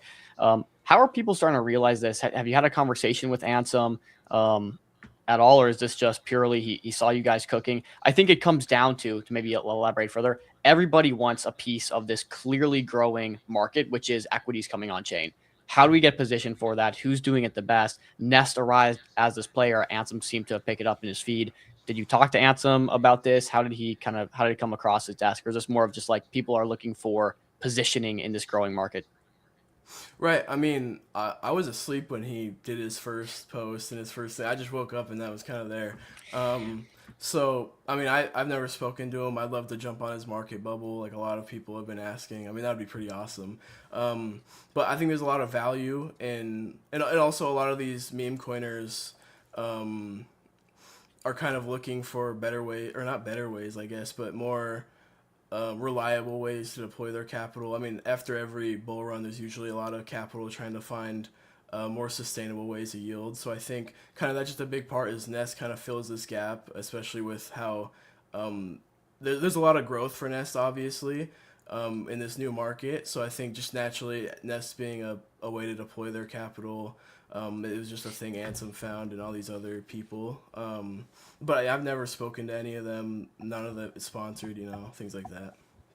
Yeah, I guess even to follow on with this question, as this market grows, as you guys become positioned, what does this grow into? how do you foresee this growing in the future? Obviously, you want to offer more instruments and products and offerings to everybody, but maybe walk me through, I guess, a bit of the roadmap, future vision that you guys have laid out here. Yeah, I mean, so I guess my main thing, like I said earlier, I've always been big in kind of making uh, the UX a lot simpler with crypto, and I guess everyone has been for the last 15 years. So like the first step of that's done with tokenized stocks. Now I kind of want to make like the future play for Nest, just kind of make it feel like a not crypto app in the sense anyone could download it on the Play Store. Maybe bridge their stocks from Robinhood, and we could use Backpack behind the scenes or whatever. That's still growing. They just get it on Nest and then get the capital. Maybe get a virtual card so that they can spend it, or get it mailed to them. Kind of just like an investment app in that sense of it's crypto behind the scenes, or blockchain Solana behind the scenes. So it just builds a really good UX for traditional users. That's kind of where I see this growing, while also kind of keeping it DeFi in the sense Nest can integrate with all these other platforms, or other platforms integrate Nest. I think there's just a big value there. I want to also lean into this conversation. You said you are working with Privy on their virtuals card side. Firstly, I didn't know Privy even had a virtual card. I think this is a low hanging fruit. A lot of these distribution platforms go and create their own card just because it makes sense for their users. But could you talk me through, I guess, the relationship you have there and like what that partnership relationship looks like? Excuse me. You're good. Yeah, I mean, so they reached out because they were very interested in Nest and kind of how it's growing, and then it was also kind of good timing with them releasing their card. So I mean, at the moment, the relationship's still being built, and we still have to kind of build, because they're integrated with Camino vaults. So like you spend the dollar, and then their system use its vaults behind the scene. So we still need, there's still a lot of work to be done in how Nest can be integrated there. In the sense of Nest platform can be used versus just Camino vaults, so that we don't have to kind of build we don't have to build a Camino vault behind the scene, or use a Camino vault behind the scenes for it to be used. But yeah, I think Privy's already very used for institutional, a lot of big projects use it to manage maybe their corporate kind of stuff. So I mean, integrating there kind of opens us to another big a big plethora of different types of users, whether they be normal users who want to just log in with their email and get a card like that, and corporate who integrate with they have their corporate crypto stuff, if that makes sense. Yeah, and why I want to understand how this partnership really looks, in practice, is because I think it's going to look like a lot of future partnerships you do, and this is a very early example of that. So I appreciate you breaking that down. Last thing from my end that I'm really curious about is the business model. Obviously you have all these different offerings you're also thinking about, but what's the current business model and margins look like on your end? Yeah, right now we don't really burn very much capital, in the sense of it's very easy to have this run. Obviously, we integrate other people who mint these stocks and keep the backings. We're kind of just a utility layer there. So I mean, financial growth is very, we've already been generating a lot of revenue, in the sense of we've been paying out. I think we paid out a couple $1,000s in staked NUSD users. So I mean, the runway's there. We generate capital, or generate revenue day one, or generate profit day one. We don't pay anyone, in the sense of we pay any KOLs. We don't. It's very it is very cheap. I'm not sure specifically what the question you're asking. Yeah, I guess margins on the business, right? If someone deposits into your vaults, or someone wants, someone has the queues, right? Let's take that example. Someone holds the queues on chain. They want to earn yield on it. Where does your cut come into play? What kind of margins are you taking from that? Sorry, okay, I didn't understand what you're asking. All good. So right now, lenders, or borrowers borrow at 3% APR, so they pay 3% when they give their stocks, obviously. And at the moment, that all goes into paying the 6% APR to staked NUSD holders, right? And then at the moment, we don't take any cuts as a protocol. We have our portion of Nest tokens locked in a Streamflow vest over the couple of years.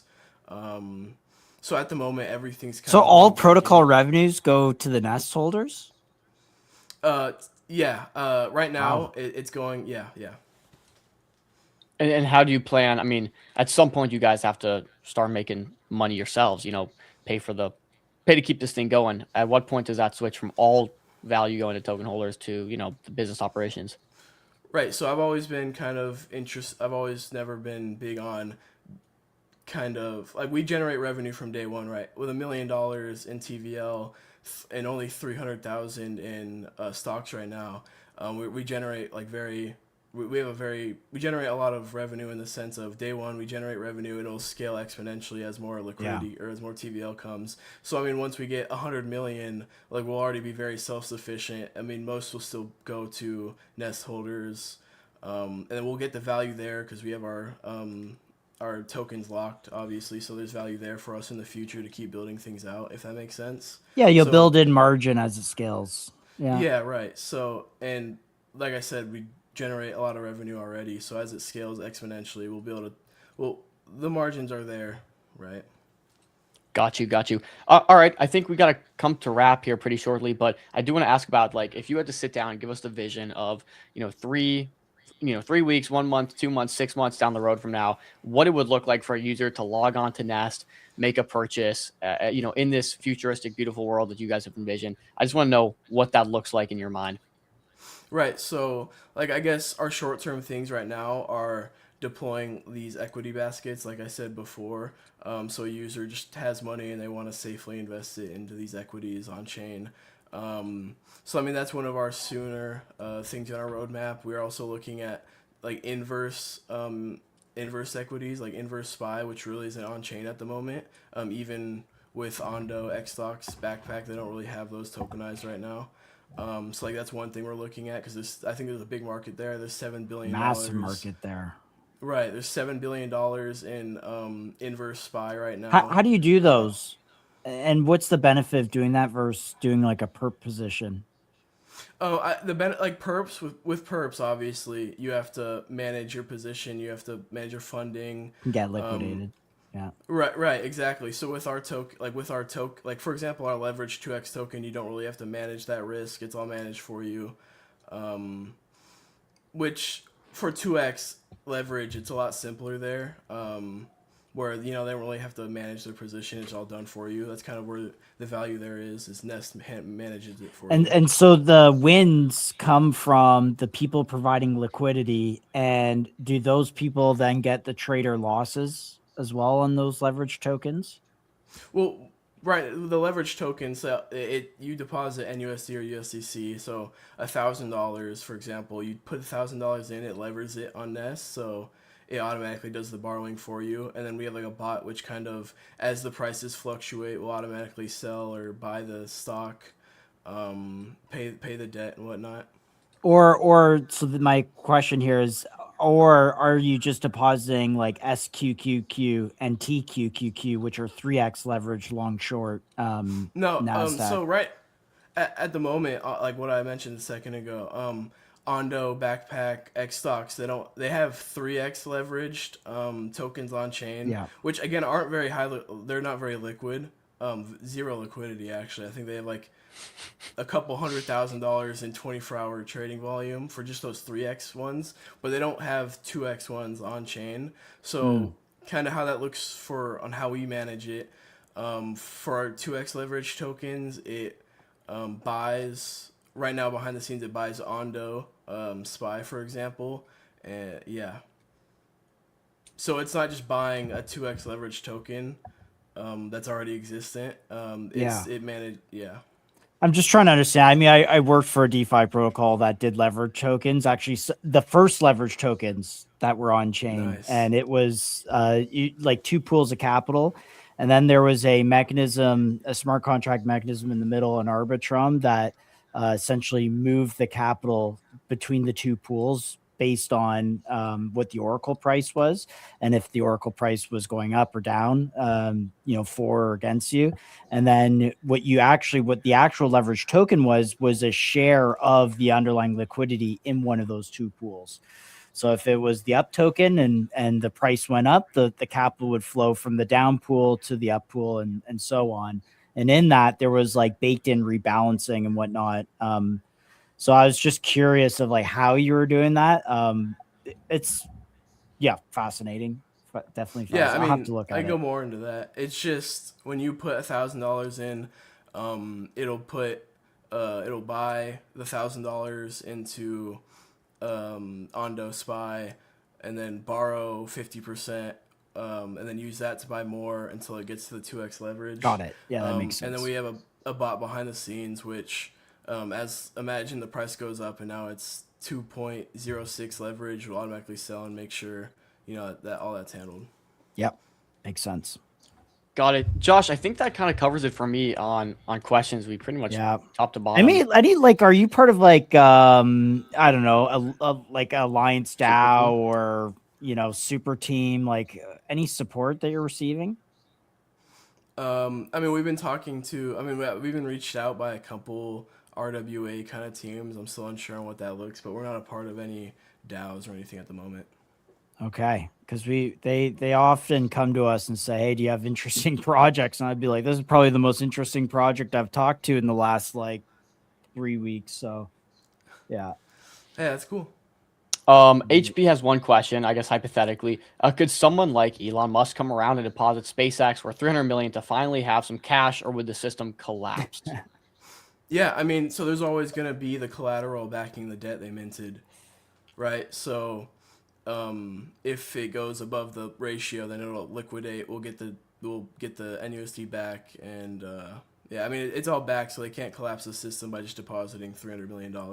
No, right, and they need people to come in with the liquidity to give them the money, essentially. Right. Too. So if someone came in with $300 million right now, it would kind of make NUSD at least not very liquid. So I mean, that it wouldn't crash the system in the sense of now there's no money backing anything. It would just make it difficult for new money to come in and get access to liquid capital, obviously, kind of our main value. Yeah. Makes sense. All right, Crimson, this was a pleasure. We're going to be following Nast. Really cool stuff. We'll get this clipped out and sent up. Crimson, really, really impressive. You're working on man. something very, very fascinating here. So I really appreciate you guys having me on. I'm sorry it took so long. No, hey, it's a pleasure talking to you today, so we appreciate it. See ya. See ya. All right, very cool. I think the sell here is very clear. It's like, do you want a position in the growth of RWAs on chain? And I mean, look at the product. It's gorgeous. I'm surprised that, it looks great. It looks really nice. Yeah. And I think that, again, it goes back to the question. We see Sunrise really doing well. And the question I keep getting, asked, and I keep trying to find out myself, is what's the best exposure? Okay, well, Meteora is doing all the liquidity underneath it, right? So all the liquidity that flows through these stocks is, Meteora is benefiting from it. Well, does Wormhole Labs benefit from the growth in RWAs? Because Wormhole's, the entity that created Sunrise or spun off from, well, not really. There's no direct value accrual to Wormhole from that. Okay, well, what about Backpack? Well, Backpack is doing, the security, right? So Backpack's kind of the security side, the legal side of everything happening on Sunrise. So what kind of value Backpack sees from that? It's a little unclear, but Backpack's maybe a pretty good bid. So you got Meteor and Backpack. Well, and then you have Nest. Okay, if this is going to be a proliferation of equities and stocks coming on chain, how can we now benefit from this stuff and add different things to it? And Nest kind of fits in that tech stack as, well, here's the DeFi layer. Okay, you have the Qs now, you have the SPY now. You can borrow against it. You can do DeFi loops. You can do whatever you want there. And so that's kind of the adjacent bet you're making, and people are looking for that investment. So that's what it comes down to for Nest. So hopefully TVL keeps growing. Interest in stocks continues to grow, which I think at this point it's pretty clear it will. And at scale, very high margin business. These types of protocols can print fees. So this Nest one is really interesting. Yeah. So really there interesting. We go. We need to get VoiceBox the links. Do you? Oh yeah. He does have. He should have the links. Yeah. I did send them earlier. Okay. Broadcast Voicebox. link. Oh, yep. There it is. We're good. Really quick, can we do? We did a CPX tweet, and I want to give a shout out to CPX because it's actually doing quite well today. And yeah, you want to break that down? Yeah, I'm going to. Let's do that. So shout out to our EZA for sponsor of the show. We appreciate it. So yeah, kind of 2 weeks ago we had CPX on for the first time. I don't think a lot of people really had any idea what CPX really was. Don't trying to get a clean clip here, Dom. Come on.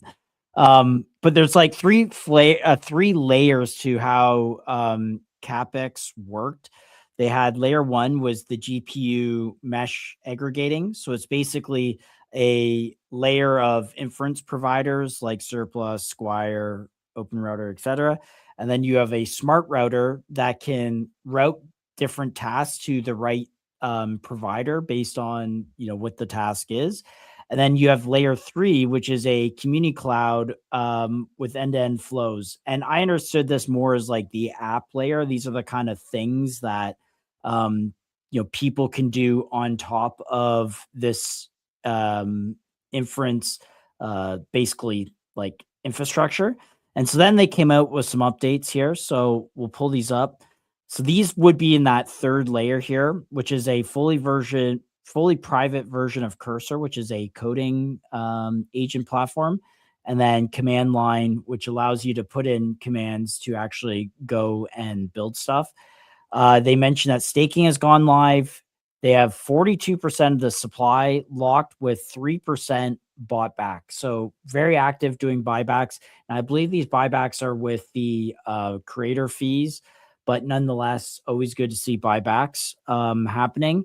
And the mission is to accelerating AI and research-like compute. Now, one of the things, and if you weren't on that CapEx call, the thing that really moved the token after our call there was I don't think people really knew that much of the token was locked up, but also B, Ria, I believe, she mentioned that she was doing a ace round or was contemplating an ace round or some sort of equity token tie-in. So that really sent the market. So I think there's a catalyst there. But yeah, CapEx looking really, really good. Dom, I don't know if you want to pull the chart really quick before we get to voice box here.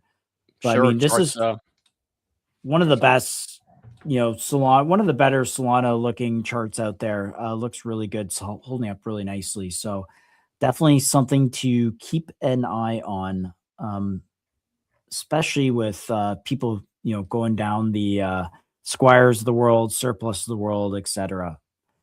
Yeah, she did mention also quantum computing, which was really interesting. So we'll see how that unfolds because I don't know if quantum computing is really used in this way, but nonetheless. Yep, we will. We'll talk more about tokens and stuff after our next interview here with Jamie from VoiceBox coming on, who has done really, really well. He's been getting a lot of traction. GitHub's going crazy. Numbers are blowing up. So if you have any questions, tickers, all that stuff, we'll be able to hang out for a little while and do all that. So guys, with that being said, we do have Jamie coming up from VoiceBox, as mentioned. Very, very good traction on GitHub right now. People seem to think Jamie is quite the developer and hold him in high regard. So that's going to be exciting to talk to and really see what he's been building here. Get the scoop on VoiceBox, why there's a token, what the token means, and what they're building here essentially. So seen some really good partnerships, and he just dropped out of the. It's the old accent. Click the X. It might have been you might not be able to hear my volume, but that's all good. I get more time to pull up some content. But yeah, so TLDR here is essentially they've landed some really good partnerships. They've been growing a lot, lots of stars on GitHub, and people hold Jamie in high regard. So let's get the voice box conversation going. Jamie, can you hear us? Is it all good? Hello. Yes, I can hear you. Can you hear me? Wonderful. Yep, we got Perfect. You, bro. Awesome. Pleasure to get you on.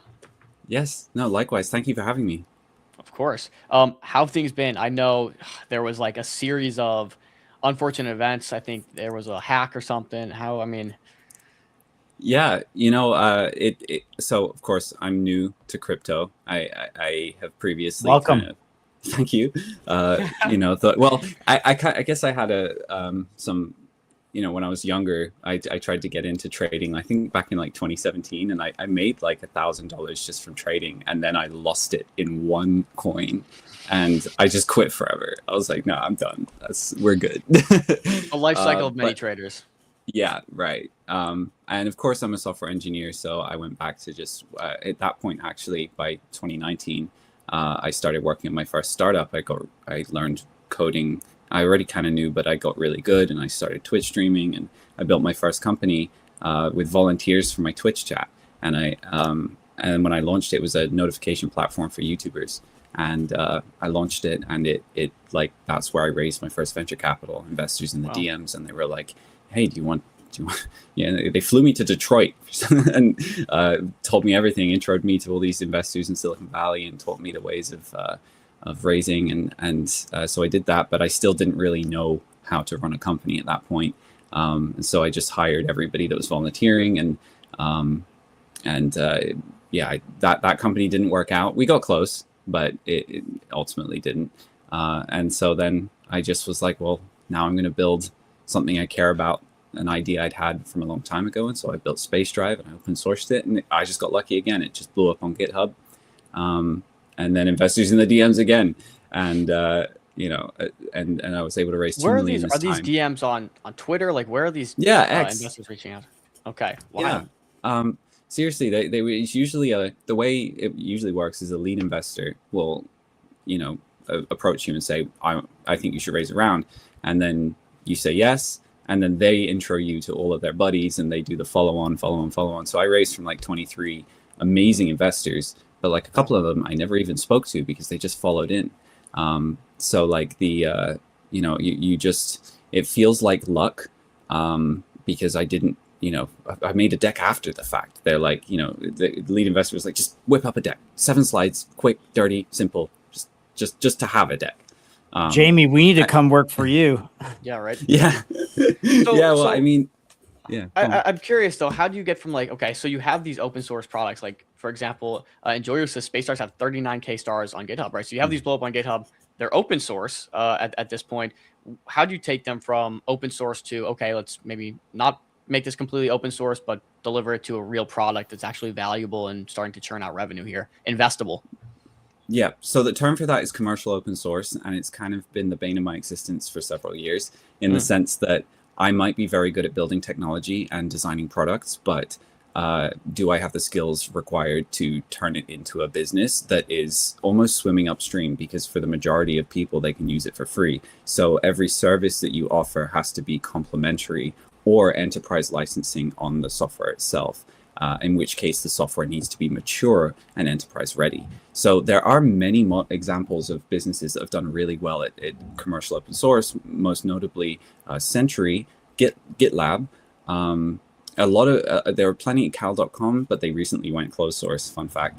So it's like, it is always very difficult to monetize a company at venture scale. Very few, small percentage of open source companies are able to monetize at venture scale when the core product is open source. So it's, and by venture scale, I mean not just like typical revenue, of a small, but even like 500K to $1 million a year is small and not really venture scale.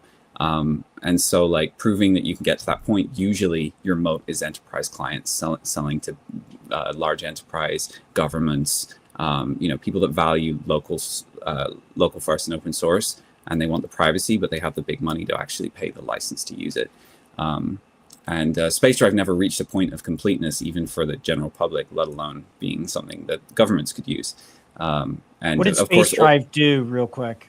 Oh yeah, so basically it was like it's like a file manager, but it runs on every platform, like Windows, Linux, Mac, iOS, Android, and it connects together all of the index of all your files, so that if you're and it scans everything. So if you have like a hard drive and you've got some files on it, and that hard drive is like in a drawer somewhere, you can search on your phone to find that file, and it's like, oh, it's on that drive. Oh, and it's in that cloud, so it can pull it from the cloud, not the drive, but it knows everywhere where every file is. And it's very complex because you're integrating with every single surface area, and and file management is a very complex and intricate kind of thing. So like there's so many variables and things that would go wrong. So we poured $2 million just into engineering. Like there were a team of 10 to 12 people, and this is before AI, and we were just like working, but not moving far enough at all. And so the money ran out, and by the time you've spent your first seed round, good luck raising another round to continue R&D. It's just not, unless you're like super amazing for some reason, it's just not going to happen. And I didn't think I could turn Space Drive into a business quick enough with no capital to work on my own, even with AI, which makes me the power of like 30 developers. But like, the other thing is everybody else also is now the power of 30 developers because everyone has AI. So the goalpost moves a little bit. So I just built other things for now, like things where I'm like, okay, how could I build something simple that could really solve a problem that I could ship in 3 days and like throw it at the wall and see if it sticks. And that was VoiceBox. It took me 3 days to make the first working version of it and post it on GitHub with a release. And I just left it there. And then I came back and it's like 5,000 stars. I'm like, here we go again. So here we go again. Let's talk through that process. When was this, by the way? This was February this year. Okay, so February, VoiceBox spins up. Numbers go crazy, by the way. Congratulations on 40,000 plus stars on GitHub. So here we go again. We're back in this position. You've got interest. Are VCs starting to reach out to you again for VoiceBox? Yes, they are. But right now, I don't want, for the majority of the time with VCs, you're wasting your time. They want to talk to you. They want to put you on the map. They want to spend time booking a meeting. You could have 4 or 5 meetings in a day, but you're just, data in their CMS. Like you're not, unless you're ready, you say when you're ready. And if you ask me, am I ready to raise VC funding right now?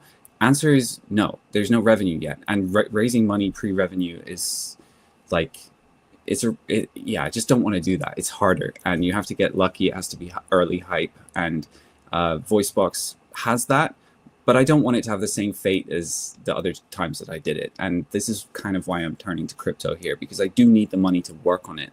I need some income as like bootstrap capital.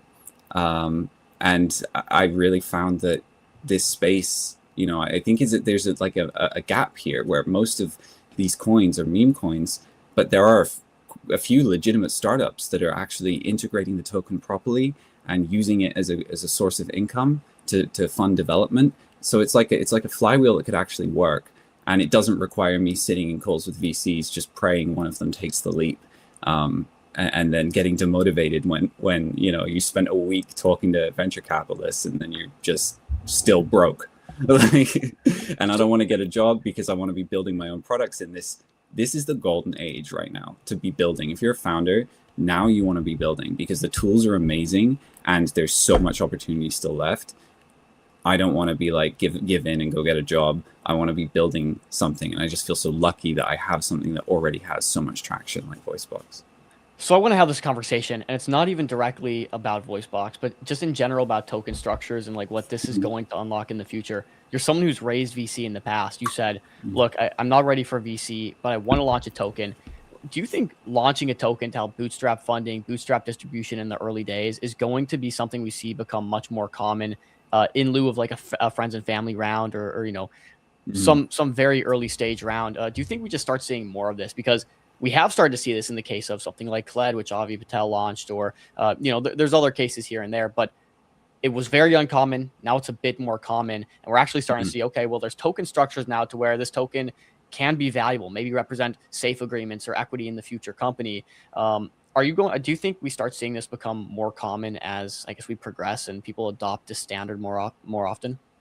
I think there's a massive possibility that becomes real, and it's already real, but like I think it does have some ways to go. For example, I had resources I had some people reaching out to me who are experts in crypto, giving me advice here and there, but no one could give me enough advice that would lead me in the right direction in kind of like a structured way to where I wouldn't get my wallet drained by accident. Like that is something that I feel like the resources need to be there for a founder like me who is not familiar with crypto to come in and feel safe actually launching a token and know what to do and have access to the right resources. I think if that barrier is broken, you'll see a lot of companies a lot of people, a lot of founders in this age are building solo, and they don't want to wait on VCs. VCs are, it's unpredictable. Like I said, I feel like I got lucky. You know, if you're just built, so many more people are building their own projects that are doing super, super well, and probably have maybe bad opinions on crypto. And I know that certain people have messaged me like, why the hell are you in crypto, dude? Like, people are saying that this is a grift. I'm just like, you know what, I'm going to have to face that reality. But the more we can legitimize it, in the sense that, like, you know, platforms that are built around like onboarding founders and doing it correctly, like multi-sig wallet from day one. Here's what you do. Here's what you don't do. Here's how you keep here's how you work with the crypto community. Just like more structure around it will invite more people in. This was our core thesis of when we started this show just over a year ago. And the progress that's been made in terms of the quality of launch pads, the legal structures, all the infrastructure you're mentioning is like night and day difference than last year. So it's definitely good. But even still, for the founder education aspect and like having this onboarding and maybe hands-on support is still clearly not there. I think from the perspective we're seeing is like, it was anonymous devs launching shit coins that had no real utility and, you know, were vibe coded slop in a day. Whereas today, now we have real founders, forward-facing founders like yourself, coming on building real things with real traction. But there's still that gap of, okay, where does the token value come in? And what does the founder education look like for founders that are unfamiliar with crypto, because they can't be getting drained. There's so much friction in crypto still, and the community will have your head if they think you do something that they don't love, right? So there still is this dissonance here, and I think that's a very like strong message that Launchpad should be listening to here that you have, because it's important that we tackle this, and it makes for a very valuable top of funnel. If you can tackle it and get these founders that are really good with real traction to launch on your platform, it becomes very important. So it's a really good message that you just shared. Yeah, thank you. I think like my entry was pretty messy. You know, like I came in with people, again, the only reason I knew about this is because people were making coins for me, and it happened every single time I tweeted, someone's made a coin for my next tweet. And so like it was and they owned a bunch of the supply and all, right. All that. And you know, and I still never, and a lot of the time, like, they try to dupe you into it. For example, one guy did this thing where he's like, oh, let me make you a community on X for VoiceBox. So he makes the VoiceBox community on X. I join it, and then while I'm not looking, he changes it to a Lisa agent, which is some other little project I worked on. And then he makes a coin called Lisa agent, and then tells everybody that I'm in the community, pumps the coin, dumps it, and then people are attacking me like I even knew what the hell happened. Like it's dude, sorry you had to go through that. That's just it. But like there's potential here, and I see it, and that's what I mean. Is like, despite the bullshit, despite the hack, despite, you know, the tone of some of the people in the community, I actually see potential for this to be my way out of having to just deal with VCs until I'm VC ready. Or maybe I don't need VC because I managed to get to a point with this startup capital to make revenue from VoiceBox that is sustainable. So like, yeah, I see it as a legitimate way forward. I love it. Let's get into VoiceBox a little bit more. We talked about earlier this commercial open source situation where you launch this open source product, gains a lot of feedback. Now we got to commercialize it. What is VoiceBox first and foremost, and how do we do that? So VoiceBox is a voice cloning app as it started out, but it's turned out into some form of a voice studio now, in the sense that we have dictation as well. So you can press a hotkey anywhere on your computer and speak, and it will dictate, and it will save the recording and the transcription as well as cleaning it up. But as far as voice cloning goes, there's 11 models, and you can clone from, and I'm going to add so many more models. There's almost endless models to add. And that's what's great about open source voice is like, you know, the big boys are 11 labs, but voice itself has this ceiling of like, okay, once it sounds like a human and it is good with emotions and everything like that, that's the limit. It's now good. Open source voice is now just as good as 11 labs, and we're going to hit that point at some point. And when it does, VoiceBox is already the app that people are using. It's already the #1 voice cloning desktop What's app. the use case for this? Am I like creating TikTok videos and then I Yeah. say, I don't like my voice or Dom's voice. I just like, say something into this and it comes out as like a female Samuel L. or something like Jackson. that? What's beautiful is my use case when I made it was that I just wanted to play with the model. But when I actually release it, you have people making content. One of the biggest YouTubers, gaming YouTubers, Sunday, I believe or Sunday, I always fail at his name, uses it for his content. You've got podcasters creating entire Spotify episodes with it. You have people automating their content production using various voices. You have people using it for their agents, so their agent can actually speak without sending the voice data up to some other platform. It is almost more use cases than I even know about right now, because people are just finding ways to use it, and I've given all the bells. When you say sends the data up to some other platform, I mean, I think everyone's very conscious of their privacy and their especially their personal data going to Chat GPT or OpenAI, etc. Do you use like some sort of private models, or is there some sort of privacy angle here? So the difference is the models run on your computer because they're open source models. There is no internet. You can turn off your Wi-Fi and VoiceBox works just the same. So there is no data loss. It is entirely just infrastructure for local AI. The beauty of voice is that the models aren't huge. They can run on average hardware. And so as, most notably China keep making really great voice models, I just keep adding them. And as that they get better and start reaching the quality of 11 Labs, there'll be no reason to pay for 11 Labs. We could just install VoiceBox. Like it's better because there's privacy, and it will match the features as we keep building it out. And eventually when that shift happens, where we reach this like equilibrium where open source voice models are as good as the cloud frontier models from like 11 Labs, what incentive do you have to use 11 Labs when you're paying for every word? Yeah, and like we run a media business too, so I understand the use case of like HeyGen. We were using HeyGen for dubbing our Chinese stuff, which actually was the most accurate model according to our Chinese users who are listening to it. But where does this go? Because it seems like it's a very I don't want to say narrow use tool in terms of I have a piece of content, I want to dub it, I have a subscription to that service, and that's kind of where it ends. Whereas crypto kind of loves these things with like network effects and how big is the total addressable market. So maybe kind of those two questions are wrapped in, is like where do you go here beyond even just voice dubbing, and what is the market size for something like this? Well, the market size, at least from my research, is it's in the multiple billions thanks to 11 Labs, and right now they are pretty much monopolizing that market.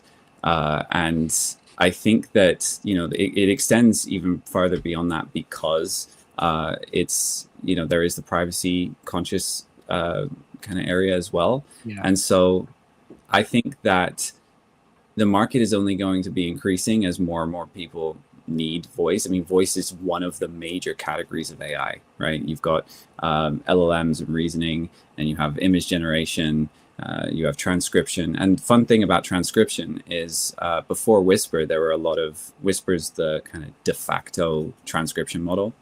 And before that kind of came out, there was a lot of companies offering this as a service. That market effectively disappeared once Whisper came out, because now everybody can run it on an iPhone.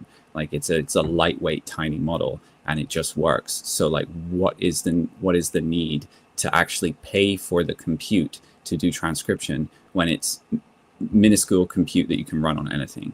And I think the same thing is going to happen to voice, and when it does, VoiceBox is uniquely positioned because the business model is going to revolve around the kind of the product side of things. For example, backing up your voice profiles, syncing your voice generations between devices.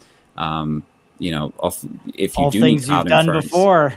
Yeah, right, exactly, yeah. So, and I've already got that cloud pretty much ready to deploy. I'm just doing extra passes of security because I know that this community, we're going to be prying and prodding at me.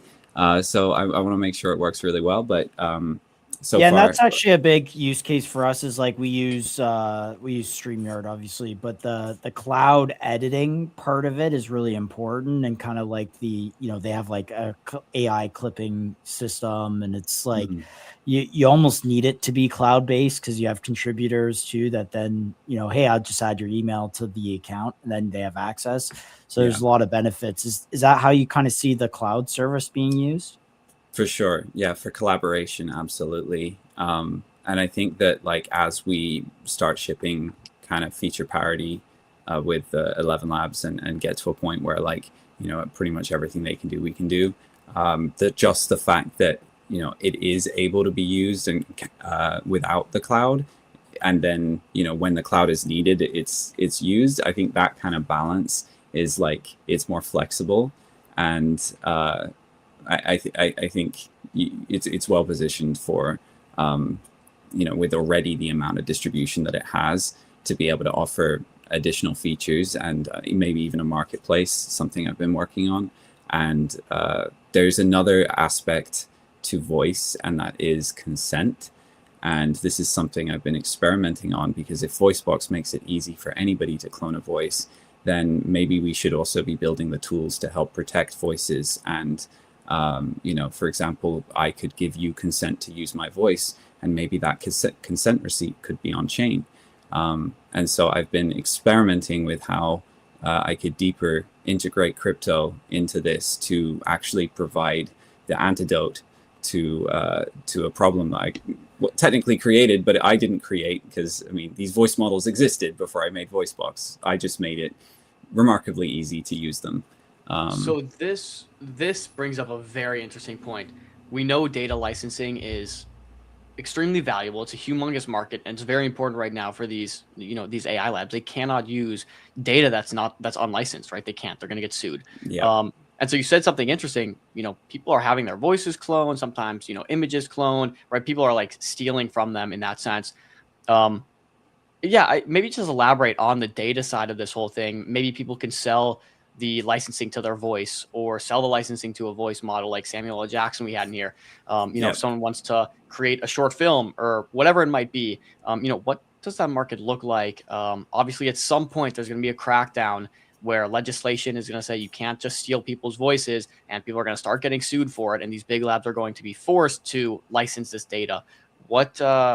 Maybe walk me through what that looks like. Or the YouTube platform just blocks it, right? Like it sees that this happens now when we upload content. For instance, we have like Linkin Park in our intro video. So all our stuff's demonetized, but they've also removed videos because of that. So they might just say, hey, you can't even upload that short because it has Dom's voice in it or Samuel L. Jackson. So it's not even like, oh, how are they going to get paid? It's like, oh, my content might not even be distributed at all, which is negates the whole point in the beginning. But yeah, just sorry, Dom, to backpack. No, that's perfect content. Real world example that I've experienced. Yeah, where do you think we go?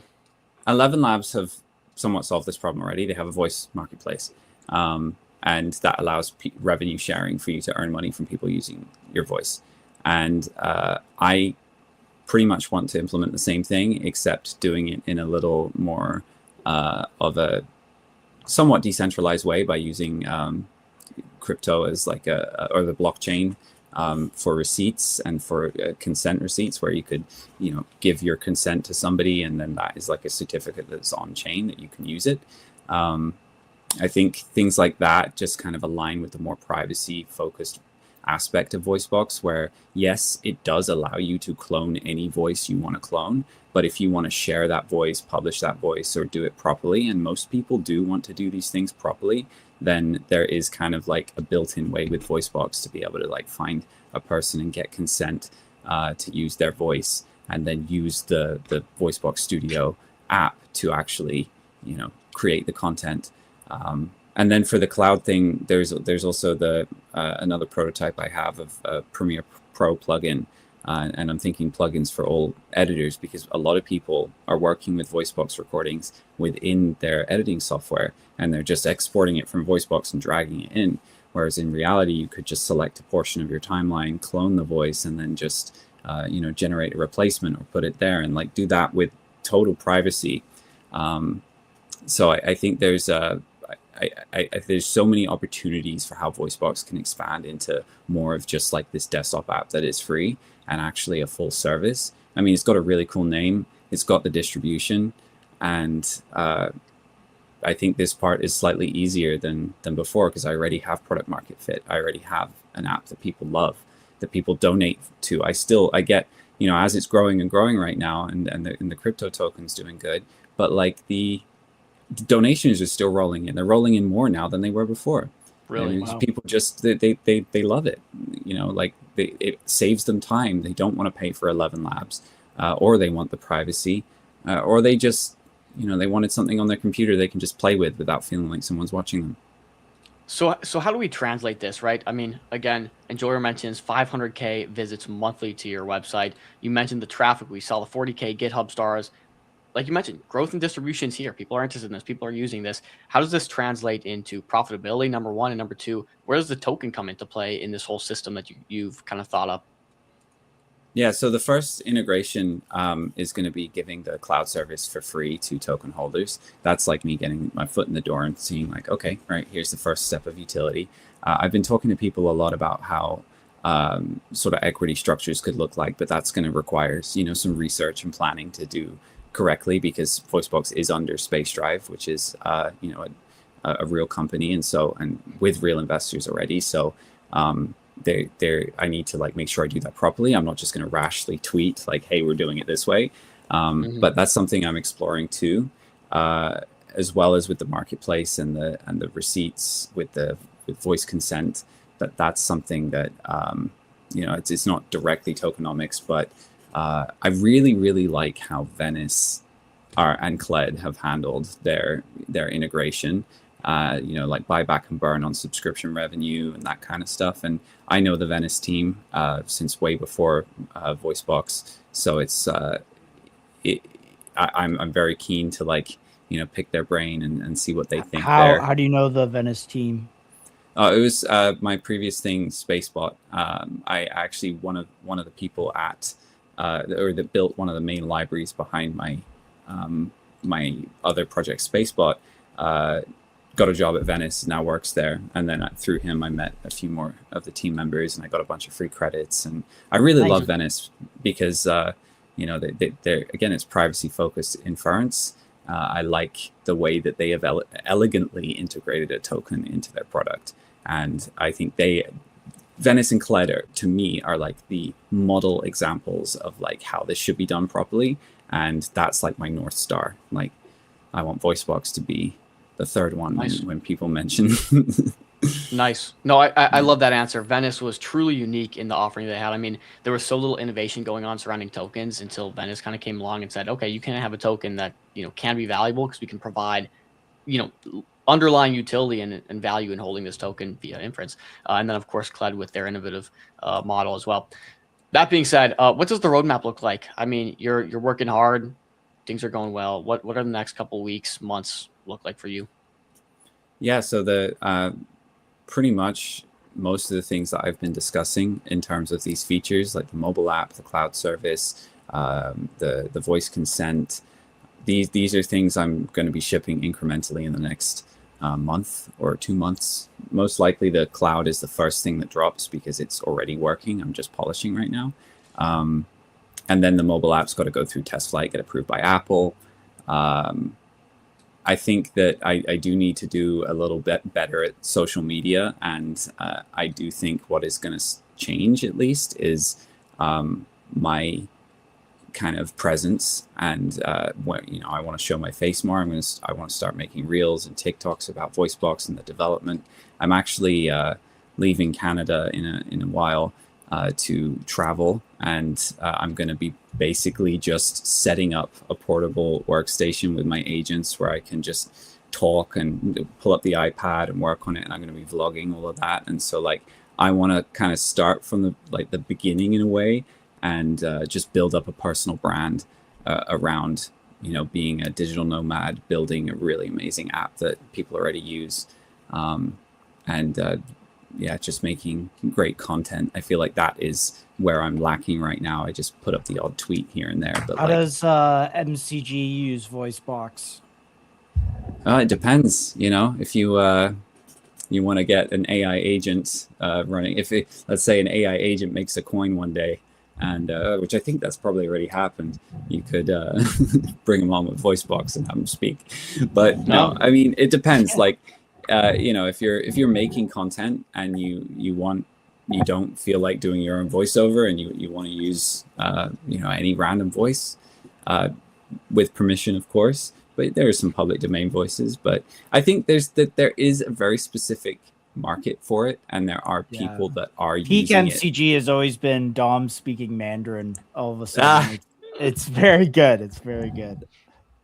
Yeah. So like, if you can't think of a use case for it, then it's probably not for you unless you just want to play with it. But I have to say, it is rather fun to just play with, because you can screen record in VoiceBox like the audio of your system. So when you're doing a voice profile, if like right now, if someone had VoiceBox, they could clone my voice by watching this, just by like pressing a button in VoiceBox. Records 30 seconds of their system audio.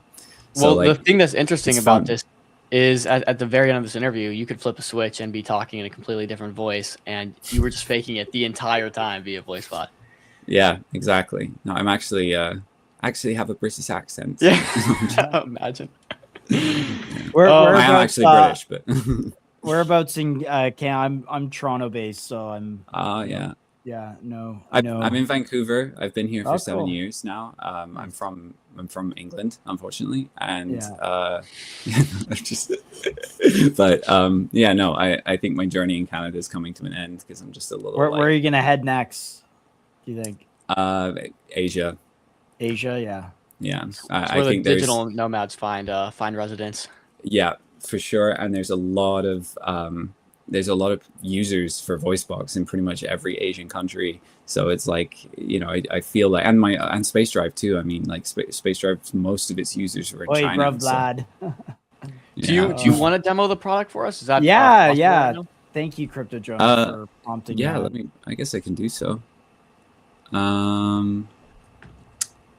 I have some my transcriptions. I'm not going to show transcriptions because I actually use that I do speak into it. So no worries. Don't mean to put you on the spot either. Like we don't want to expose anything here, but we understand live demos are tough too. So we always hopefully you can hear it. But is it cool if we pop this up on the screen? Yeah. Okay. So when it first loads, you do have to load a model. But like if, let's say I could have Jarvis here, you could say, welcome to MCG Live. I am your new host,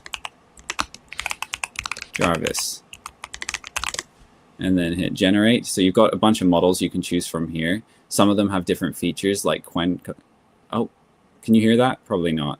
No, cannot hear that. I couldn't hear that. No, I don't think the audio is routing through this. Yeah, no worries. I can't hear you anymore. Oh, is it? Oh, audio is such a funny thing on Mac OS. Dude, Max always give us trouble. Hold on. How do I? Jamie, can you hear us now? Let me just. Jamie. Yo. Jamie. Jamie, no. That's how the cookie crumbles. All right. Okay. Here, let me remove that from the. Oh, okay. There we go. AirPods. Yeah. I can hear you again now. All right. Yeah. Sorry, I don't know. Yeah. My bad. I don't know. It hijacked the audio. But yeah, I mean, you can see demos. It's and there's some models that are super fast, like close to real time. Like Kuroko is super quick. Really great model to use for AI agents because like it can respond almost in real time. So talk to me about that, because I'd love to stream live to our Chinese audience, but we could only do clipping, dubbing. So is that something like if we give it our TMP or whatever feed, that there could be some sort of output in Chinese in real time? I need to find some real-time models first. I'm sure there are out there. I think I've already done some research of real-time models. I'd always plan for a new screen in VoiceBox that is just like, ChatGPT when you talk to it, and it's just a circle on the screen. It's like, like a real-time, kind of feature where you can just have conversation with it. That is, again, one of the next steps for VoiceBox. And those models, if they don't exist right now, or if they're not that good, they will be in a very short matter of time. Well, so, let us know, because that's a feature we would definitely explore. All right. So I'll leave it over to Dom if you want to wrap this. No, it's been fascinating. Congratulations on all the success, Jamie. We want to keep up with the journey, so we'll be paying attention. Yes, for sure. I appreciate that so much. Thank you. And real-time voice dubbing. Let us know. Let us know. I'll add that to my priorities to research more. Thank you. All right. See you, Jamie. See you, Jamie. My pleasure. Nice. All right. There it was. That's the interviews for the day. Josh, takeaways. He's got good traction. This is like, reminds me of early ICM stuff, good traction, picking up 500K, monthly traffic to the website, 40K GitHub stars, again, very early stages. Like, is this investable? Does this become profitable? These are all questions up in the air, but interesting nonetheless. And the traction. Always bet on founder. Always bet on good founders. He's definitely been there, experience. Sometimes it's good to bet on people who've also learned the tough lessons as well. So. Yep. But nonetheless, anything you guys want to cover? Roman's, look at that. Hi, Roman. brother. It's looking, Roman, you're looking more and more like the Illuminati as we go on. Yeah, look at that. What's going on? What's going on behind the scenes at Impulse? Are you guys really trying to get into the right circles, huh? If Roman has to join the Illuminati to get Impulse IPO'd, he will, it seems like. No. Join the Illuminati, get acquired, I guess is the reminds me of that / app from the Believe days. Oh, I'm trying to remember. Can't remember. Not sure. No, not sure. But yeah, a good interview, man. I think like Chip is so interesting to me. And Nest was really interesting. This was a good, I think all pretty interesting projects. So what do you think, Josh? What are the takeaways from maybe some of the previous ones like Chip and Nest? And can we pull up their charts? I would love to see some of the charts on these. You guys let us know. Like we have this hard time pulling up charts in front of people, and then we try and keep the interviews on time. So it's like this ongoing thing. But if it helps to know at the beginning of a sequence what a token is, we'll do it. Yeah. But here's the Chip token. Chip token is down only right now. Now, here's the thing about Chip, though. Like, again, goes back to our questions, and I'll even shift us over here. Sorry. We can do this, but I'll shift us over to this side maybe. It's a new look. New layout. So here's the thing about the Chip token, though. They come on, their revenue is fantastic. Unsure how the token's going to receive value at Curl, but this is trading at $60 million market cap, $300 million fully diluted. Again, for someone that's doing 43 million annualized right now, and they're growing with the month-on-month numbers that they were showing, it's just like they're making a lot of money. They're doing really well. How does this translate to the token? Yeah, well, and are they using the token to augment their APRs, right? Like, are they selling it into the market to, those are like, these are classic like DeFi type charts, the old school like liquidity mining type things. So, yeah, I mean, here's what Avocado Toast has to say about it. And yeah, it's probably better frame here. He goes, everyone loved Chip for a few days back in April, 4 to 5x higher than they did here. Meanwhile, fundamentals have only gotten better. Protocol ARR is 45 million. They talked about the liquidity facility or 100 million liquidity facility. What else? Dylan Patel, Semi Analysis are talking about the need for creative solutions. See me about the compute futures market. Like, we know compute's huge. It's one of the few cases implementations where crypto and token actually make sense. I think this is what has to happen, right? Again, yeah, numbers are great. Revenues are great. Chart is not so great. This is just a reality, a truth of the reality, right? This is what things look like. How does this translate? And I think he mentioned some interesting ways that he's going to implement the token. He said more's coming on that later. There's legal clarity that needs to happen. He said buybacks he doesn't feel are the best solution, and we know in a lot of cases they don't actually work as well, right? But Hyperliquid, they work very well for them. So I don't know. I think the best thing here is monitoring, watching their revenues continue to scale, and be the first one to read that tweet when he drops it, right? When Kevin drops a tweet and it says, here's how a token's working into the system, here's the network effects, here's the use case, here's how it's going to be valuable, understand it, read it, and then you might have a trade. Until then, it's just unclear. So it's a little difficult to, position unless you have the faith that it's going to blow everyone's socks off. And again, you have to endure that risk. But yeah. Well, there was whatever kind of in this. There was that open gradient one, right? That OPG was it? I forget.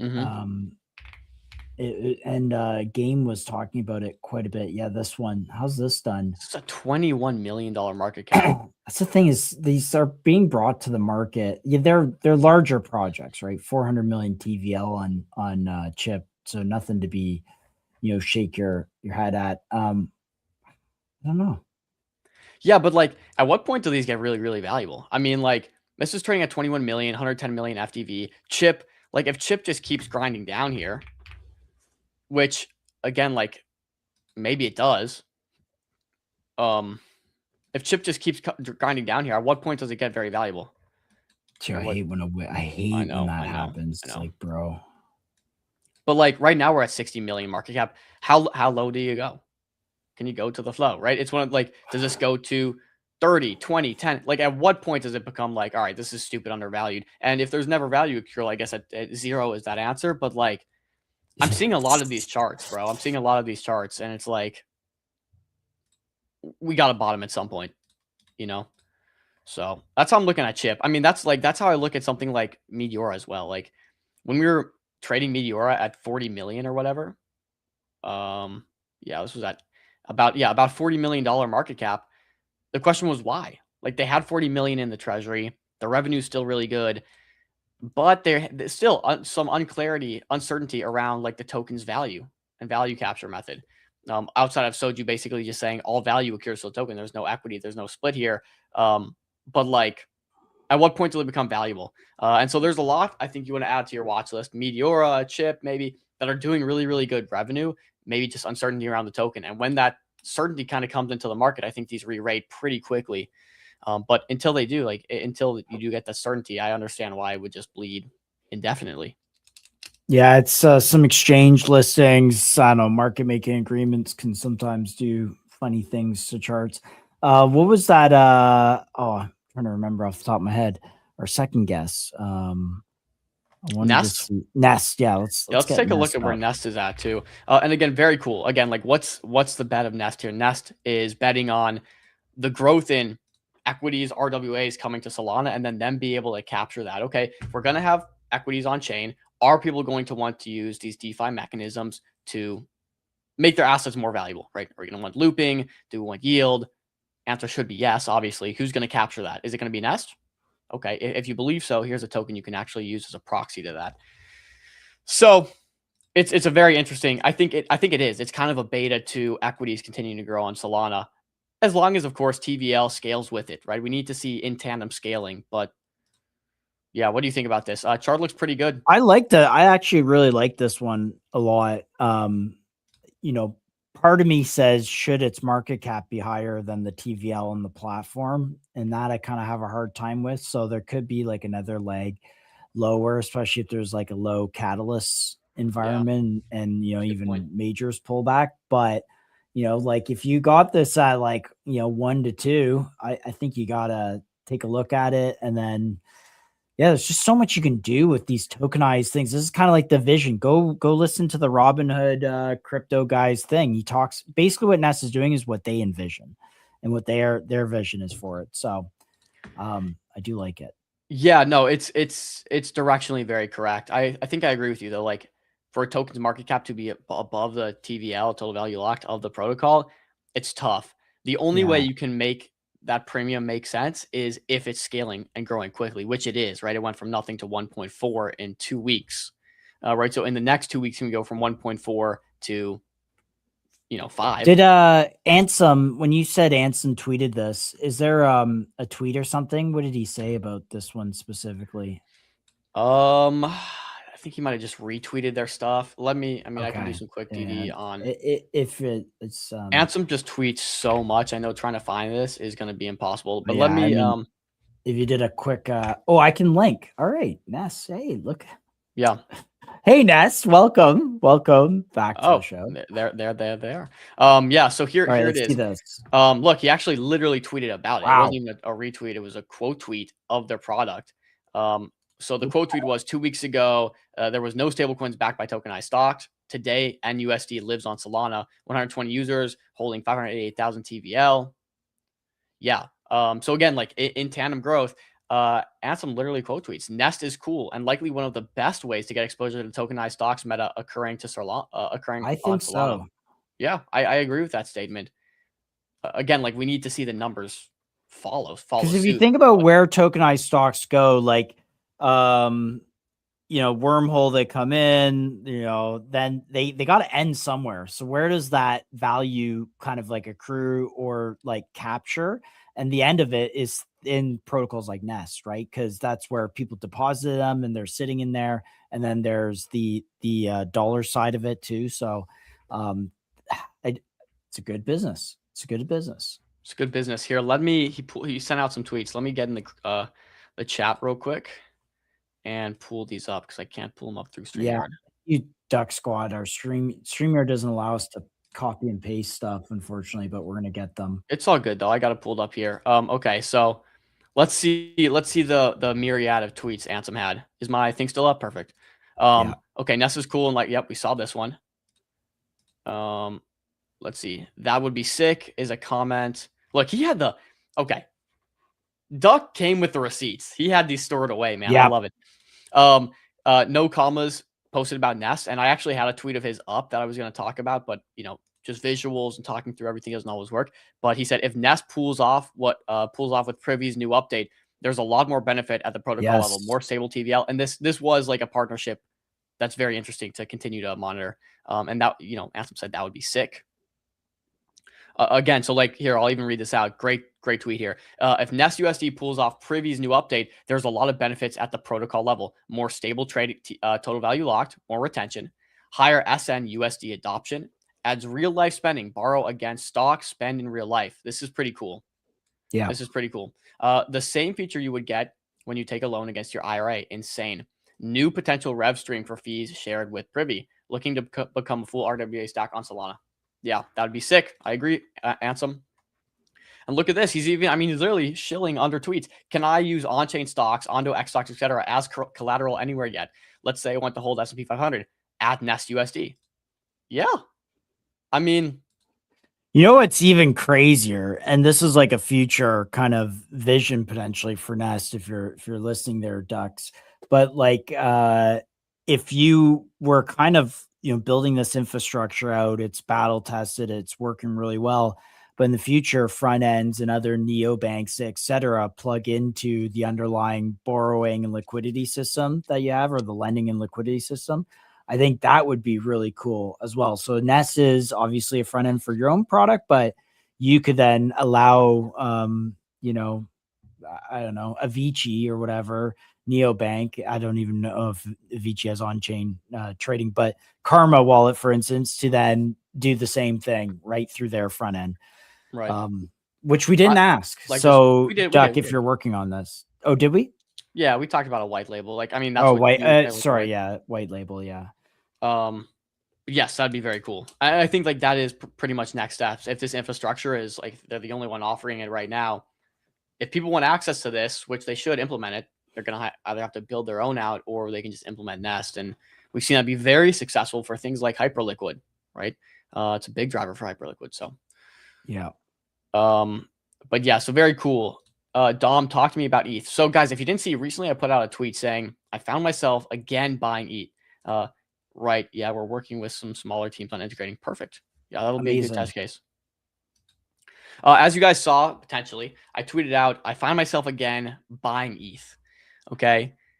Josh notoriously sold all his ETH for hype back in the day. Great trade. So maybe we have this discussion, Josh. What do we think about ETH?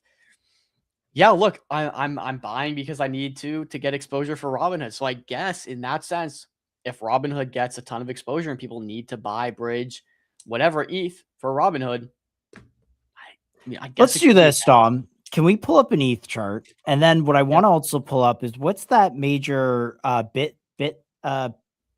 or whatever? What's oh, you're talking about BMNR? You're talking about the ETH. Yes, I'm talking about the thing. So what's his name? The Asian dude, Tom Lee. Tom Lee. You're just gonna say Michael Saylor. So okay, I was actually gonna say Michael Lee. Here's a bit of a flywheel catalyst. Beyond BMNR buying ETH itself, there was another major catalyst where they're doing a similar strategy to Stretch, where they essentially have a bond and you put money in and then they give you a yield. And I think the yield was like targeting 8% or something like that. So it's the same kind of vehicle that Stretch has. Now, what makes the ETH version of this better than, let's say, the Bitcoin one is, and Saylor's gotten himself into trouble because Bitcoin is an unproductive asset. It doesn't create value. It doesn't generate yield or whatnot. Whereas ETH generates, 3%, if you're using it in DeFi, you could probably stretch that to 5% yield just natively by, putting it to work. And I think that's where a product, so something similar to what Stretch has done for ETH will actually work quite well. It'll bring in some pretty fresh, capital markets capital, I think, to Ethereum.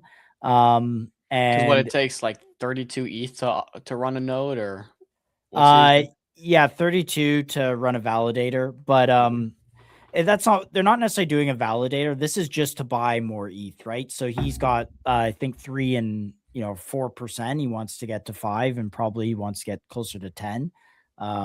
He'll need a mechanism that's kind of like an ETH bond, let's say, which is kind of what Stretch is. It's a Bitcoin bond that you buy it, you get the underlying Bitcoin exposure, but then you get the 12% yield or whatever.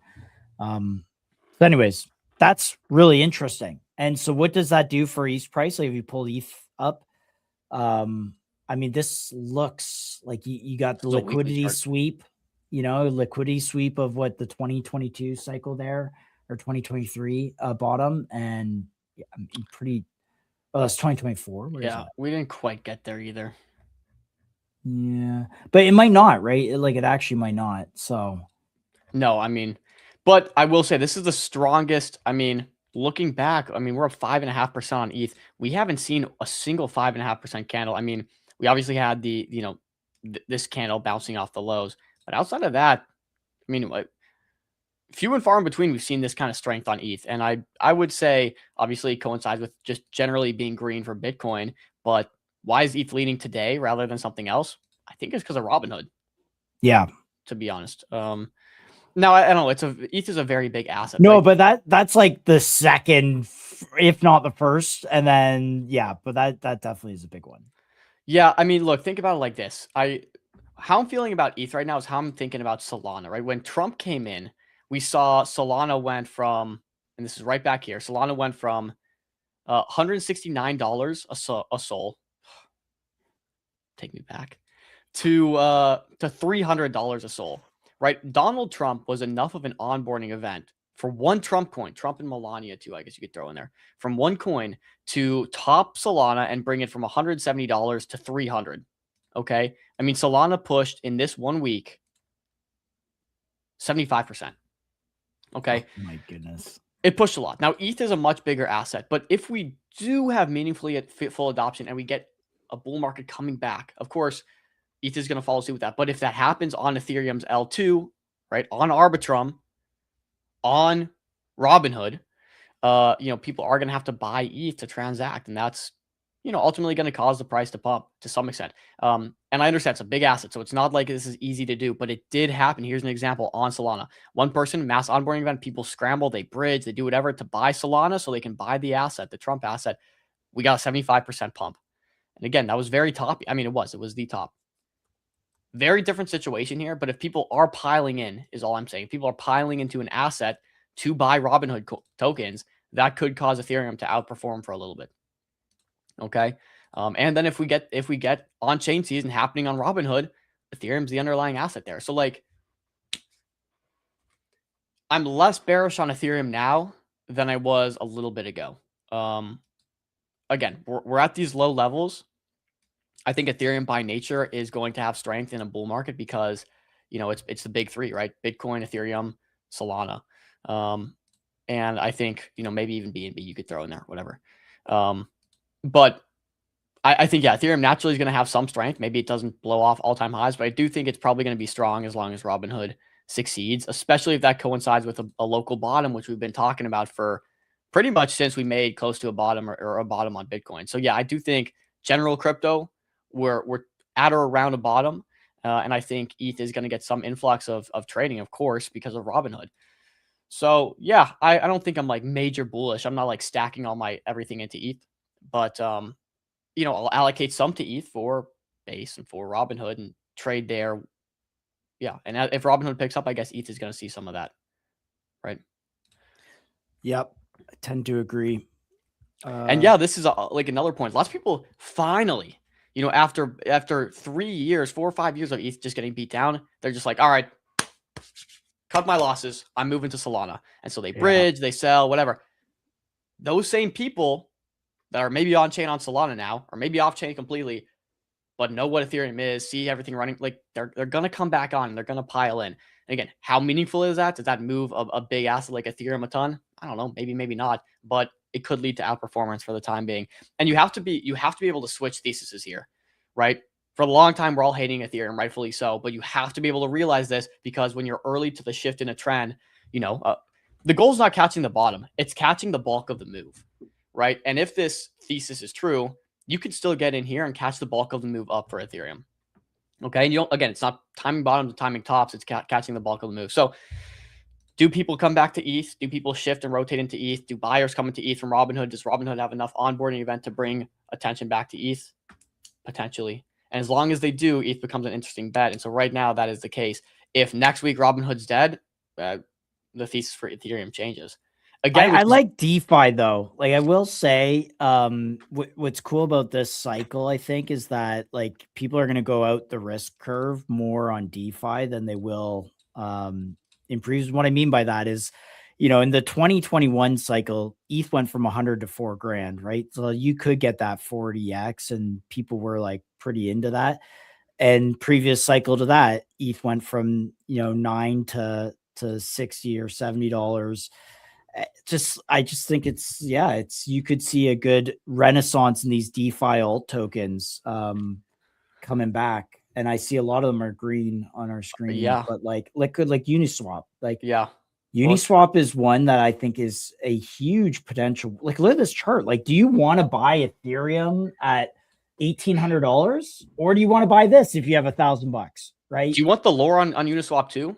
You guys see these pumps right here? You guys see this pump right here, this pump right here, right? During, kind of peak, during the bear market, we got pumps on Uniswap. Let's see, 200% here. And then we'll say from here to here. Yeah, another 200%. Multiple 200% pumps. Those are based off of rumors of a fee switch turning on for Uniswap. You know what? The fee switch is on for Uniswap. And you know what else? They're making $5 million a day right now. They're making $5 million a day. It's not so bad. Let me pull up, and we've done this analysis again. Like we were on day one of like what is going to benefit most from a shift to Robinhood if we do see this happen. And again, it's kind of made me alter my portfolio, at least start to think about altering my portfolio a little bit. Largely until last week, I was almost all completely allocated in crypto to Solana infrastructure or Solana in general, right? Whether that be Jupiter on built on Solana, whether that be JTO built on top of Solana. Good trades, Backpack. Yeah, all good trades. But again, these are great when Solana is the key focus, which I don't think Solana is going to fall out of favor anytime soon. But you have to start thinking, all right, might need to diversify from Jupiter, JTX, Backpack. It was grass at one point. Obviously, I'm out of that. And all these Solana-based infrastructure techs to, okay, let's do a little more broad stuff. Well, Lighter is going to be key benefactor of Robinhood. Okay, we know that. Maybe Arbitrum's going to get a little pop because of this. Maybe Virtuals, right? Is this going to be the launch pad that people start launching on for Robinhood, you know, Morpho, Syrup, Uniswap, right? Uniswap's revenues are starting to really uptick. Should I start reassessing my portfolio from going to, okay, Solana's the predominant chain, so infra on Solana is going to lead, to, okay, infra elsewhere is also going to see some shine? Until the thesis breaks. If Robinhood dies tomorrow, you can sell those infra positions and rotate right back into what's leading. So thesis has changed quick, and you got to be ready to change. But we're seeing it pick up right now for Robinhood and Ethereum. So yeah. My pick, my thoughts and my pick back to the the hype versus Ethereum thing is I just prefer to own ETH DeFi down here than Ethereum itself. And like, yes, responsibly, you hold a core ETH position and then you have some alt exposure. But I think for people who've been around and understand these markets and are active traders, like I like this Uniswap chart more than really anything I've seen. Yeah. Like what about Link? Go to Chainlink. How's Chainlink? It's down a little bit. Yeah. Yeah, I mean, like, look, a strong one, good Oracle. I mean, yeah, infra bottomed, Uni's bottomed. What else is out there? I mean, and let me also like elaborate on this further. You know, back in the day, I think the core holdings would have been, you know, largely in Bitcoin, largely in Ethereum. You know, if you have 40% in Ethereum, or let's say you have 100% of a portfolio, right? 60% would be Ethereum, maybe 40% infra on Ethereum. I think for me, that's shifted much more. The only Ethereum I'll really hold is that I'm going to use to bid on chain, maybe a little bit, you know, just to hold on. That's what I'm saying. And I think a lot of people, like if you're institution, yeah, you're going to bid only Ethereum. That will get institutional flows. But again, retail is going to open up the app and be like, you know, am I going to buy ETH or am I going to buy Solana? Right. And they're probably going to buy Solana.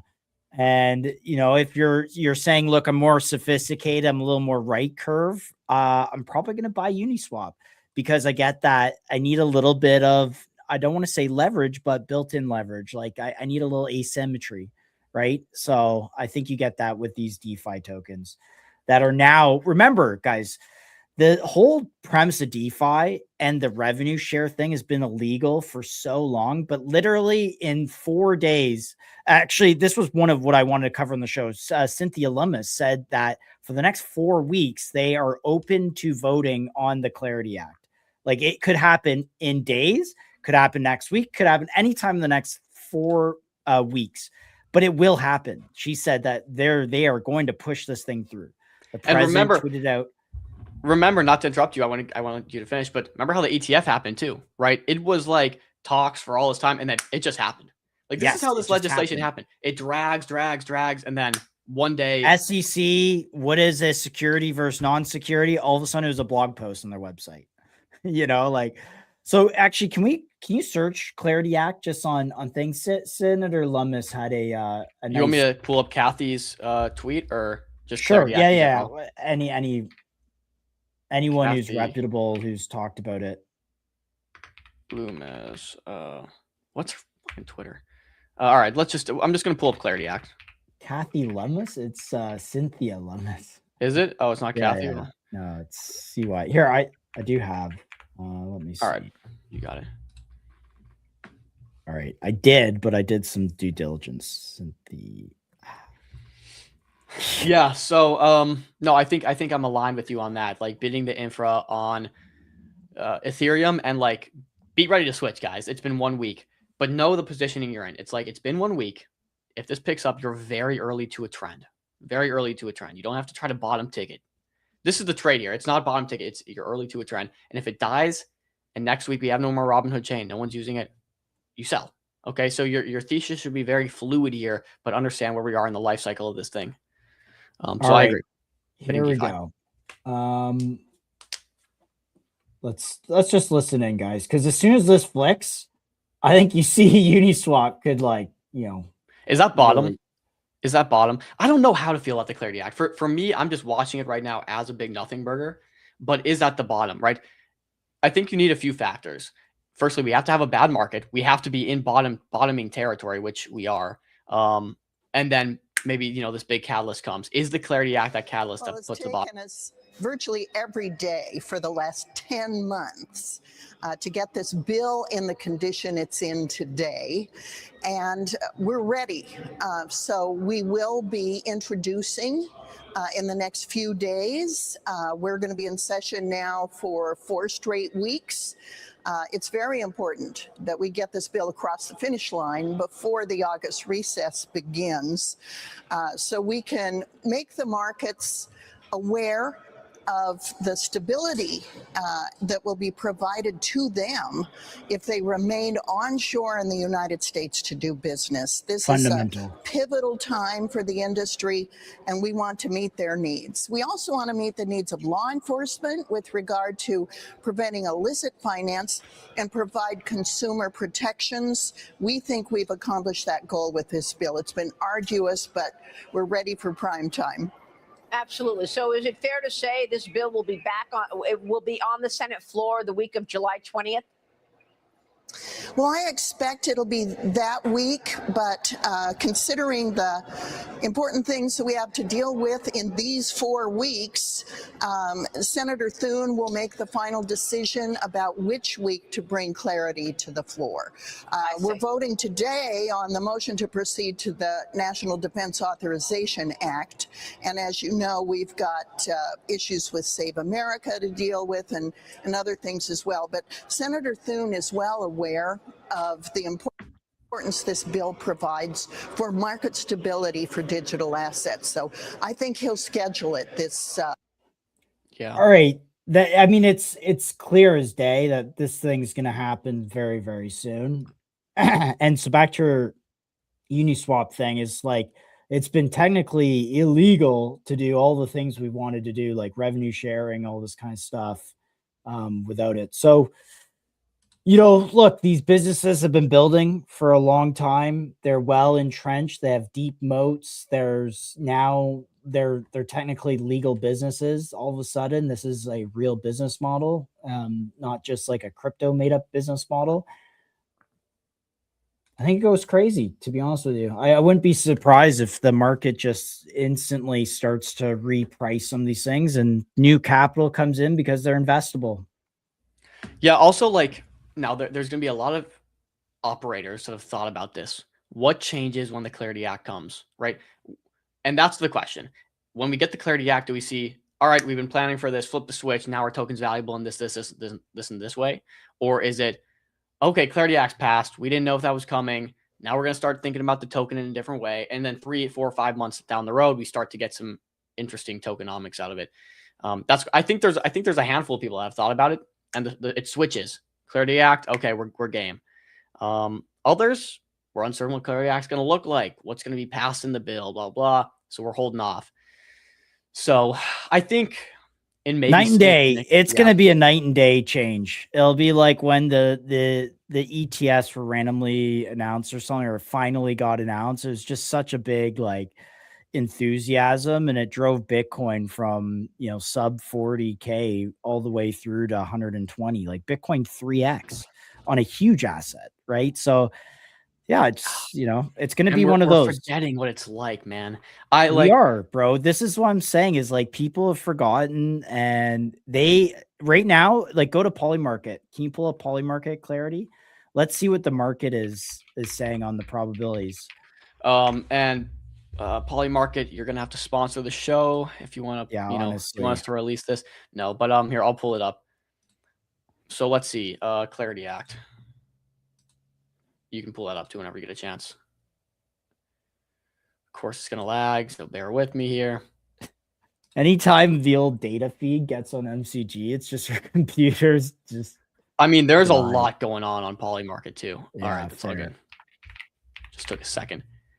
Clarity Act. All right, 2026, 37% chance. That's what I'm saying. The market's fading. I think the market's fading. That this just gets pushed through. Yeah, I mean, 37 because the window's What's closing. The deadline? It's because the window's closing in August, right? So, one of the major things that caused that spike back in, was it May? I don't know. There was a spike, maybe early July, to the right, way to the right. right here. Early July one was there's some law enforcement advocacy groups that had come out and were against it, but then there was some provisions put in, then they switched to neutral and positive on their stance. And then that spiked it up, I'm pretty sure, to 55%. Specifically, Brian Armstrong, I think, was vocal about this as well, right?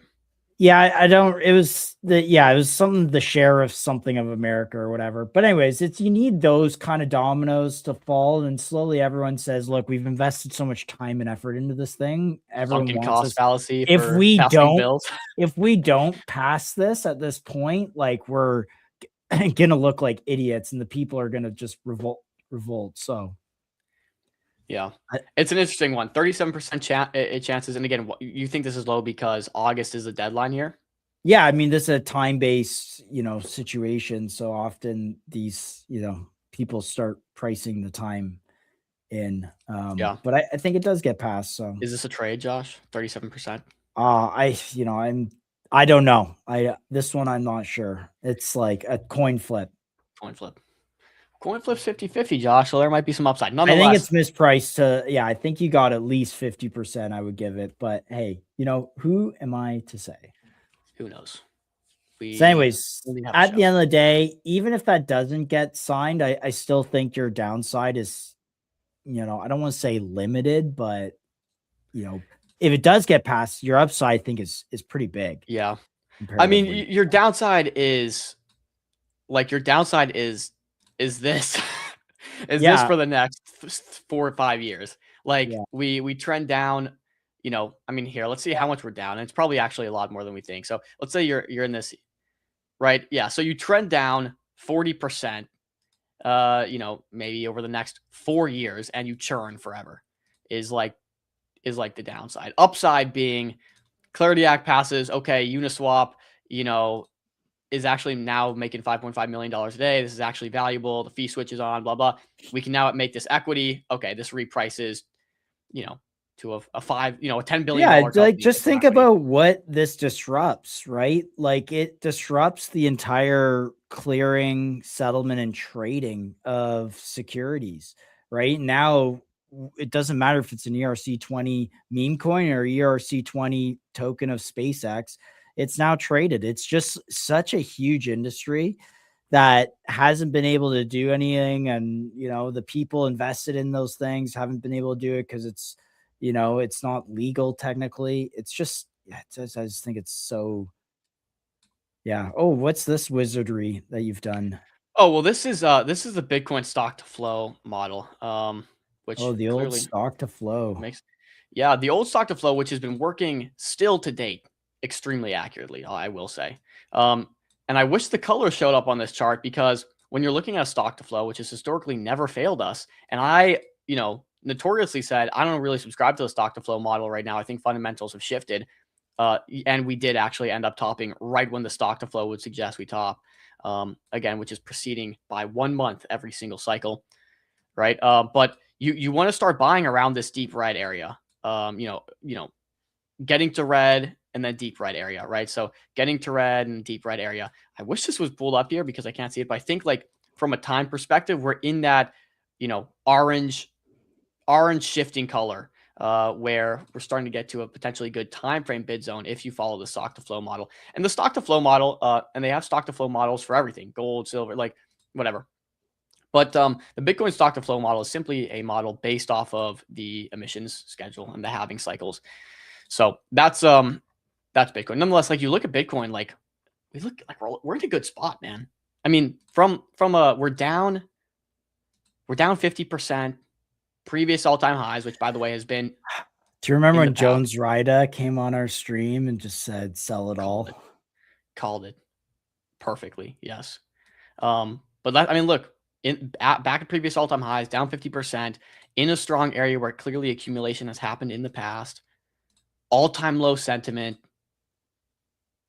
We're accumulating here, like each leg, right? Strong legs, bears in control. Strong leg, bears in control. Well, kind of strong leg, but didn't really breach this by much. What's going on down here? Well, sideways, nothing, no strong reaction here. Bears are looking less, it's less appetizing to continue shorting this. and much more appetizing to start building a lot. Yeah, I would not short this at all. No, unless you're hedging. And, you know, some people, I call it a type 2. Some people call it head and shoulders. But, you know, if you do want to say it, like, we kind of have this, you know, this shakeout, this test, this shakeout, and now we're kind of testing the zone again under pretty strenuous times. I don't know, man. I don't foresee us going much lower. So Bitcoin bottoms, then Ethereum, obviously, and everything else bottoms, but then Ethereum becomes much more interesting. Yeah, so, if I think back to when we started in April of what was that, last year? No, yeah, is April of last year. That was like the sell-off was very driven by fear from tariffs and like that kind of fear level. I don't see that fear in the market. What I see is more just apathy and people don't care on a broad sense. But that's changed. That attitude has changed. Ansem, Robinhood, these tokens, hyper liquid. It started with hype. That's why I'm so proud of my hype trade, is because it started with hype. And then now we've seen it kind of go into other narratives. Grass even got it. So yeah, it's just we go to maybe, but I don't. This is bid zone. Just bid. Maybe we go lower. But who knows, bro? Like, I don't know. But yeah, Crimson's project is like, if something like Clarity passes and Robinhood can fulfill its vision, literally what Crimson's doing is what Robinhood said on their podcast they were going to do. So I like Crimson's project a lot. Yeah. If you can get it cheaper, that's my only thing, is like, I just try and get it cheaper. Yeah. No, and I agree actually completely with your sentiment of, this isn't fearful. Like, people aren't dumping because they're scared of some political climate. Like, it's all been priced in. All the shit. Even like the war is like, people like, there was restarting the war. Who cares? Today, the Strait of Hormuz was announced closed again. I think even maybe there has been bombings or like whatever it is. Look at the market. I mean, we got great inflation numbers. So like, it's kind of like war news, which also doesn't really matter because it always changes every single day in a couple hours. And then, inflation's looking really good compared to historically. So inflation's kind of pumping us today, but I agree completely with you, Josh. I don't think we have this looming fear of war right now. I don't think we have this, I don't think there's a lot of looming fear on Bitcoin. I think it's just generally people are tired of the asset underperforming, have been positioned elsewhere, and now it's starting to shift. I feel it, guys. I feel it. Josh feels it. Yeah. We're in a good spot. What else, Dom? What are you looking at? We found a good Nara sub 500K. Check Discord. Ping me in it. Let's do that. Ping me in it. I will check it. I like this kind of like pull in from Discord situation. This is cool. It is cool. What we need now is, man, if this you say that Fumbler, if you want to just hop on and give us like the TL, what's people been talking about? And face stocks, Fumbler, and face stocks. Right. Check DM TG Dom. Okay.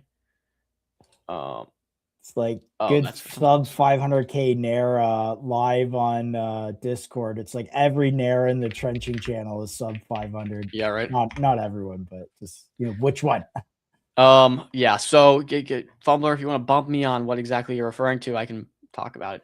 I think the looming fear of TradFi pullback is overhead risk. Yeah, it is. I think there is like the general market dumping risk, but again, we're at such lows in the market. Yeah, it's and like we've dealt with that for so long now that it's like, okay, look, famous macro people would say climbing the wall of worry, right? Like, it's the wall of worry and the price just starts marching higher, and the asset can perform well even when the market thinks it won't.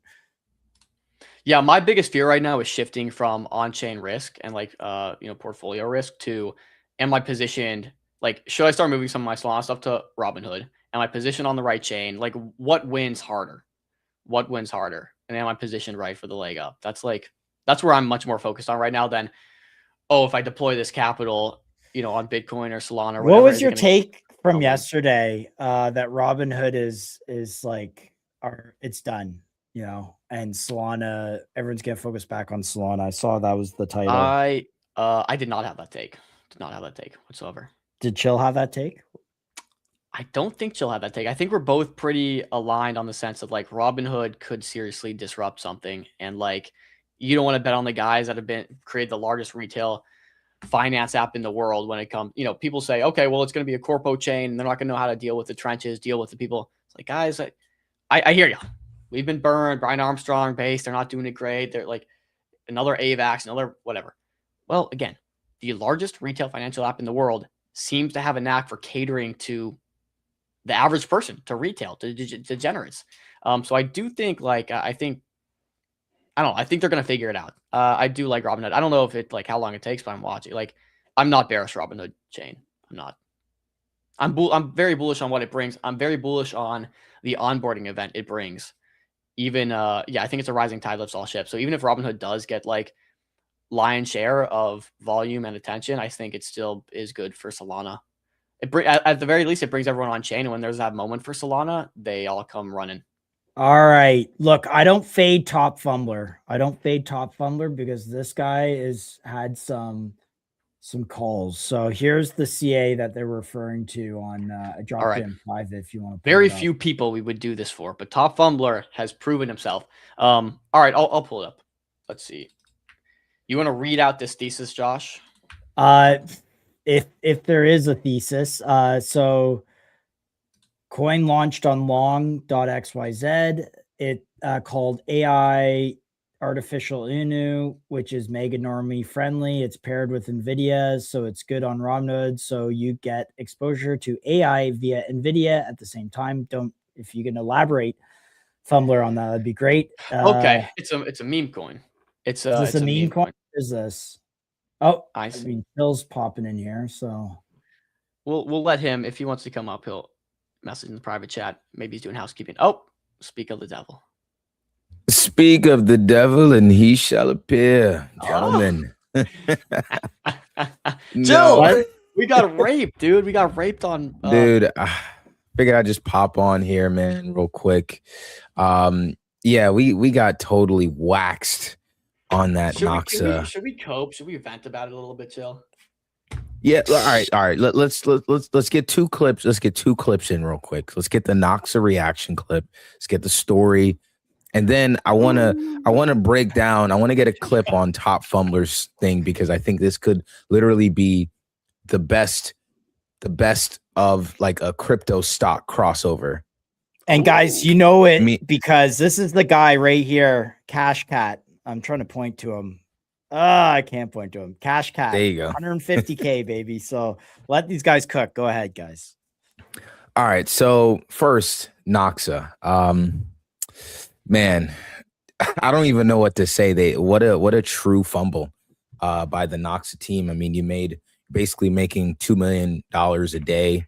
Heard it's like legal issues, or I would understand. I guess I understand that. I can see, or not understand it, but I can see how that could be a thing. When they're launching things like GME and AMC and all this stuff on their platform, I can see how, I guess, maybe there could be some legal ramifications. But at the end of the day, like, if it's a permissionless launch pad, like, I wish, and guys, you see my comment, I want them to come on MCG. Come on MCG and tell me why you did it. Just like give us the reason. I just want to hear. Yeah, help us understand what went on, because I don't like this whole like speculating on, oh man, like maybe it's legal things, or maybe the team is rugging, or maybe it's this or that. Like, no, I just want to hear it from the horse's mouth, right? And I'd love to get them on MCG to kind of get an idea of exactly what are they thinking. Like, what's the thought process here? Who does this benefit? Other than them? I mean, chill. This was like the looming fear, right? It was like, this is Jenny. This is a Jenny trade. This is the launchpad of Robinhood. $2 million a day. They're cooking. What could possibly go wrong? Let me abandon. I made a tweet about this. I literally made a tweet. Well, this was like so. Dude, I was about to quote tweet it too. Oh, thank goodness you didn't, dude. Jesus. Thank goodness. Are you gonna delete the tweet, Tom, or hell we no, running it? Nice. No. I look, bro. I will own up to my shit, bro. I'm not a retard. No deletes. It's not like I had a bad thesis. And look, I got people. I had a great thesis. It was a base take. It was just devs doing what devs do. How many times are we going to play this game where there's something so obvious that can happen, and the dev just goes and fumbles so hard. This happens all the time, and that was the risk. So like this is literally my positioning. I was like, I like the RR and Noxa here. Time limit is fudding it because they've been offline for a couple days to fix it or whatever. For me, that was a catalyst. Like when they come back, it's going to go up. You know, they're going to announce a migration to the Robinhood chain and maybe like support this token. Like those are the catalysts now. And so if this is trading at $5, as soon as it goes live, we're good. Instead of that, and again, you can read through my tweet. And I did. I came in the comments 1 hour later, said, this could not have aged worse. What the fuck did I just read? Never surprised by how stupid devs can be. I just got dusted. So like, you know, of course, I'm going to own up to my L here. I'll take it on the chin. But this is just like, man, these devs, they do not cease to just make the worst decisions all the time. So no, it was a good thesis. Just good execution, good thesis. Just the cookie crumbles this way sometimes, right? So. And I think that's the biggest thing. It's realizing that, hey, like it's you had the full breakdown, you had a full idea of what exactly is going to happen, and the reasons why it could, why it should. Like our thinking wasn't off at all. This is just a terrible, terribly retarded decision by a put it loosely, by a launch pad. But that's the take. That's the take. I actually do have. Whenever you guys are ready, I have the long XYZ thesis. I think we just stumbled on something really, really big. Okay. Like people are saying, like people are hunting. Hold on one sec. People are hunting for the next big launch pad. And they're looking at the homegrown launch pads, right? Like the Bo.funds, the Ponds, the launch hoods. Like there are some other launch pads, you know, trying to, you know, throw their weight around and throw their hat in the ring and see if, you know, see if they can make something work. I get it. I got you. Don't even worry about it. You know, it's a competitive space. You want to compete, but here's who you can't compete with. Just by branding alone, I can tell that these guys are ready to play ball. Okay. Is he cooking? Do we like where he's going, chat? All right. You're up. All right. So here's long.xyz, and I'm gonna throw us on the right. Oh, I'm gonna throw us on the right side here. Here's long.xyz. Long is now live. New token launches on top of Robinhood stock tokens. For the first time in crypto, we're merging RWAs with memes, community coins, and every other form of crypto native asset. Our goal is simple: enable crypto to spark the biggest wave of retail adoption and impact since GME. How it works: pick a stock, launch a token on top of it, and trade it normally while the underlying stock token driving the market floor. All right. So let's just think about this, right? Like one of the tokens that we discovered in the chat was AI, artificial Inu. This token was launched on top of NVIDIA. So let's just say, for example, like you're bullish on a particular stock, whether it's Hood, Coinbase, you know, Circle, whatever. You create a meme that is paired with that stock in tokenized form. And as that stock rises, you know, naturally what happens in pairs is, you know, that it pulls the other part of that pair up, right? So I'm saying all of that to say, what if now you can kind of memify the community behind a stock token? Think of meme stocks and that meme stock culture. Think of GME, think of AMC, think of, you know, Tesla even. Like, think of all the memes that could come out of those companies. For example, Tesla, so many memes that we've seen over the years as Elon has been a big meme figure. But imagine a meme that rides the Tesla stock hype. Like if we're long-term bullish on Tesla, we can essentially invest in it via a meme coin on chain, and we can tokenize their community. An example being Elon Musk changes PFP to Kekius Maximus, and he tweets it out. Instead of a Kekius Maximus token on Pump Fund, it'll be Kekius Maximus paired against Tesla. Yes. And so if you're bullish on Tesla, you know, over the long haul, this, you know, now becomes like a tailwind for token price. Obviously, there's other token catalysts like being listed on the Robinhood app, or what have you. Like Robinhood listing or like Robinhood being on the Robinhood app is now equivalent to a Binance listing, or at least it's equivalent to what a Binance listing was. We know Binance listings are no longer as bullish as they used to be, but I think Robinhood can now essentially kind of take that from, take that mantle from Binance. Here's what I'll do. I've spoken with Nate. Oh, they also lock tickers up for an hour. The Last Werewolf. Good work. I didn't notice that.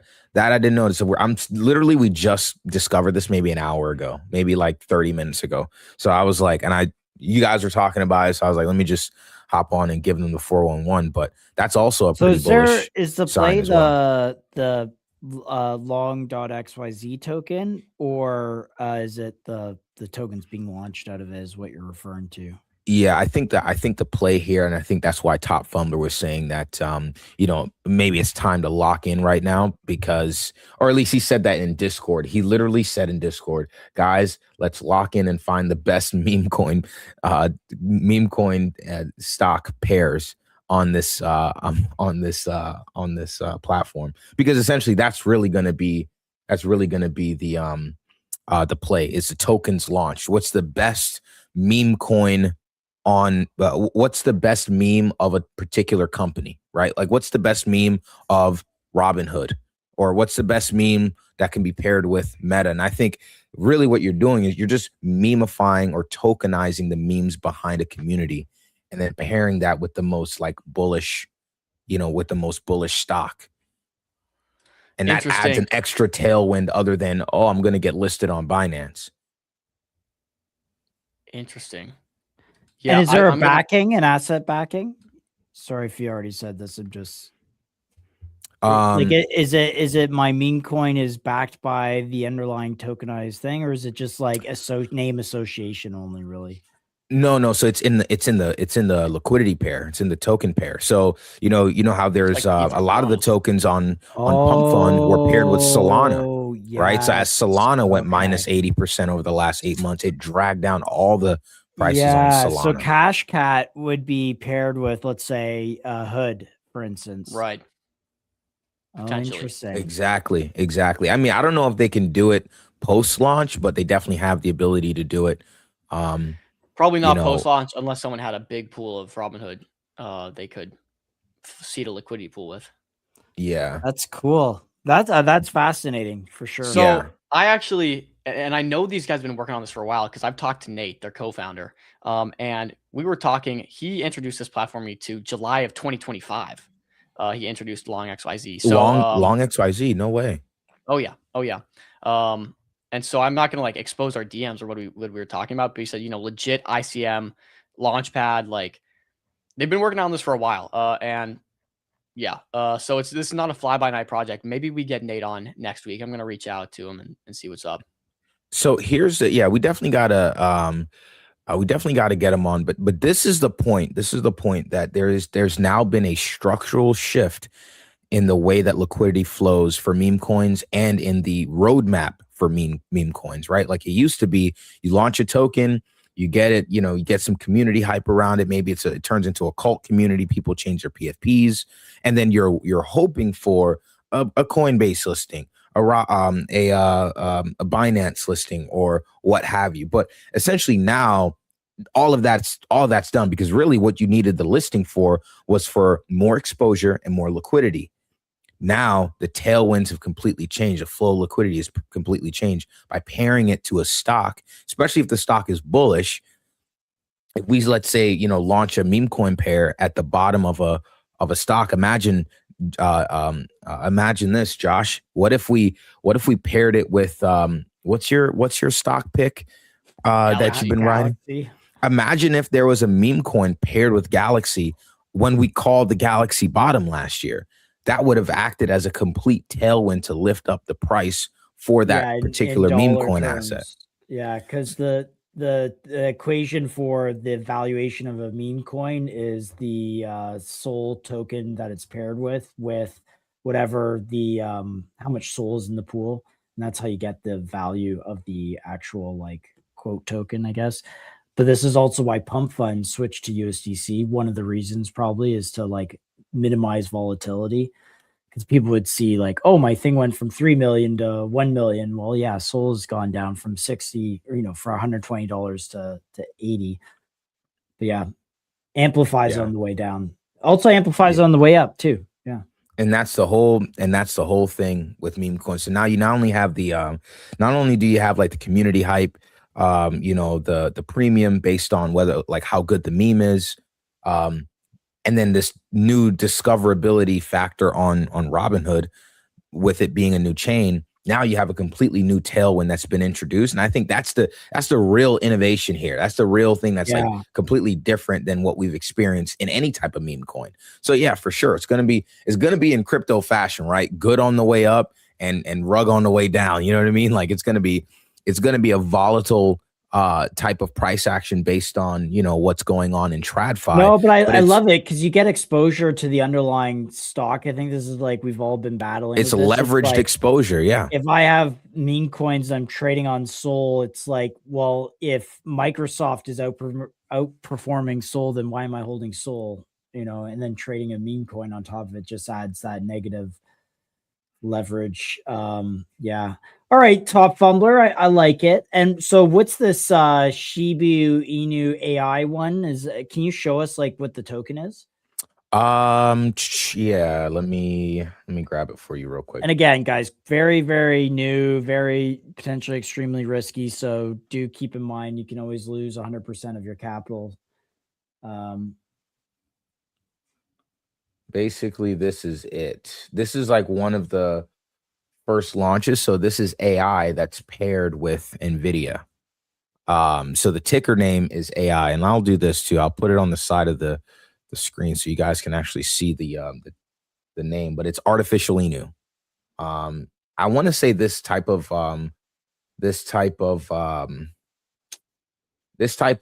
meme has been done before, but it's never been paired with NVIDIA. And obviously the narrative around NVIDIA is literally AI, and now you're memifying that. So I say all that to say it's tokens like this. Liquidity is not bad. 200K against an FDV and market cap of 300K. That's not bad. Yeah.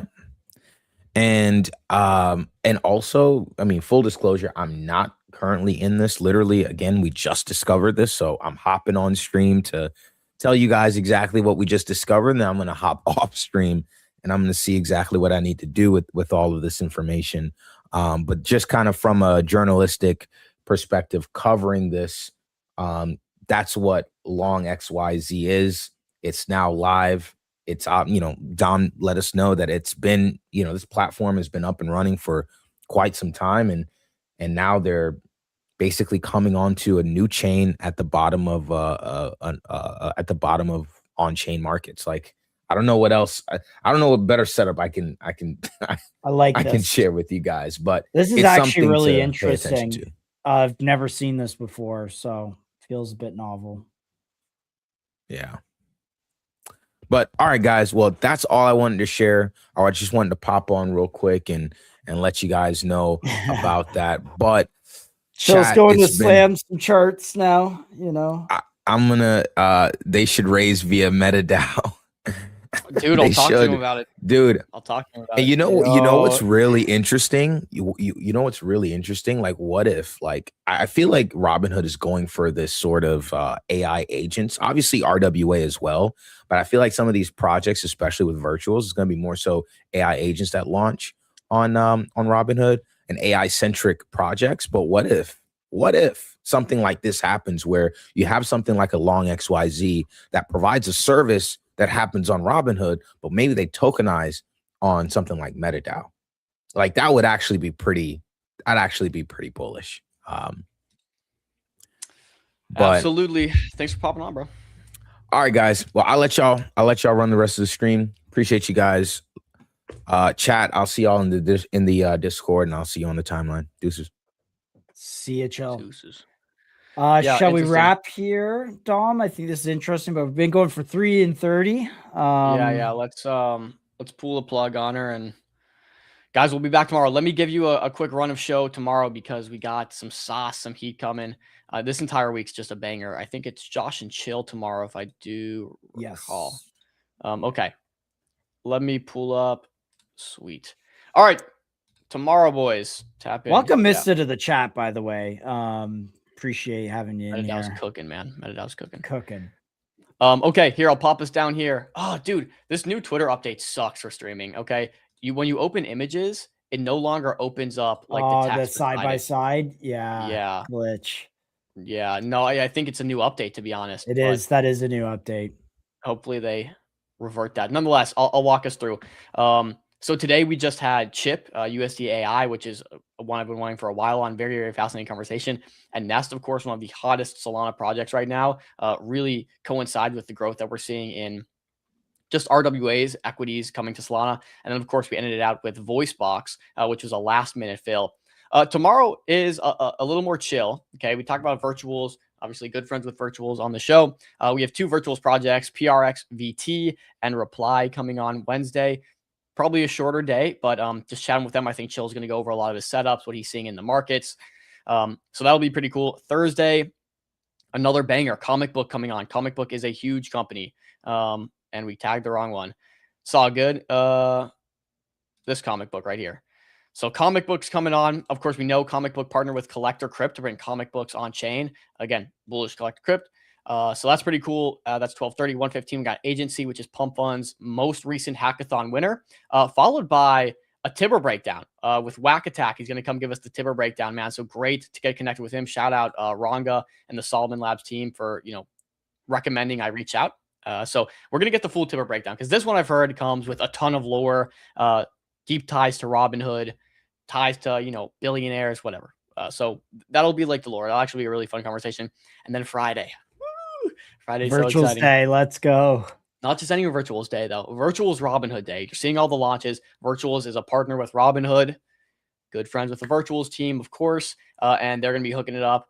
I actually don't know. Don Johnson from the Virtuals team right now is kind of cooking. We're going to have Vex on. We're going to have he confirmed 2 of the projects, 2 of the top Virtuals Robinhood projects coming on, and maybe grab a few more as well. So that'll be really, really cool. That's one you are not going to want to miss, especially if you're interested in this Robinhood ecosystem. Again, another week full of bangers, full of the stuff that's on the cutting edge, hot in the markets. We try to deliver it, guys. It's always a pleasure. Absolute bleeding edge stuff on MCG. And as you saw at the bottom of that tweet there, go to YouTube at MCG_live is our handle on YouTube. Go subscribe. We've crossed 800, almost 1,000 there. We want to start posting on there at some point. I think it's a different format and it's going to spread resources kind of thin because I'm not sure if you guys we look at YouTube as kind of like a library of content right now, so it's not too crazy. But there are some things that I hope will help us increase the velocity of shorts on YouTube because all those used to be custom made and that's very expensive to do. So have someone constantly doing it. I'm not sure if you guys have seen the cadence of our posts, man. Our content team is second to none, man. Shout out the best in the business. The best in the business, man. Shout out the squad there. Shout out Cage, shout out his people, man, because you guys are crushing. I mean, we're getting 3 full segments out every day, right? 15 minutes. We're getting multiple clips from each one. I mean, there's like 15 posts going up per day on MCG, and he's making sure YouTube gets uploaded. So he's doing, captioning and stuff. So just absolutely crushing God's work. Like we would not be able to do it without him. So shout out the team, man. Guys, with that being said, that's Tuesday. We're going to get this stuff uploaded. Tomorrow's going to be a banger. You got Josh and Chill to look at. So catch you. Love you guys. Thanks.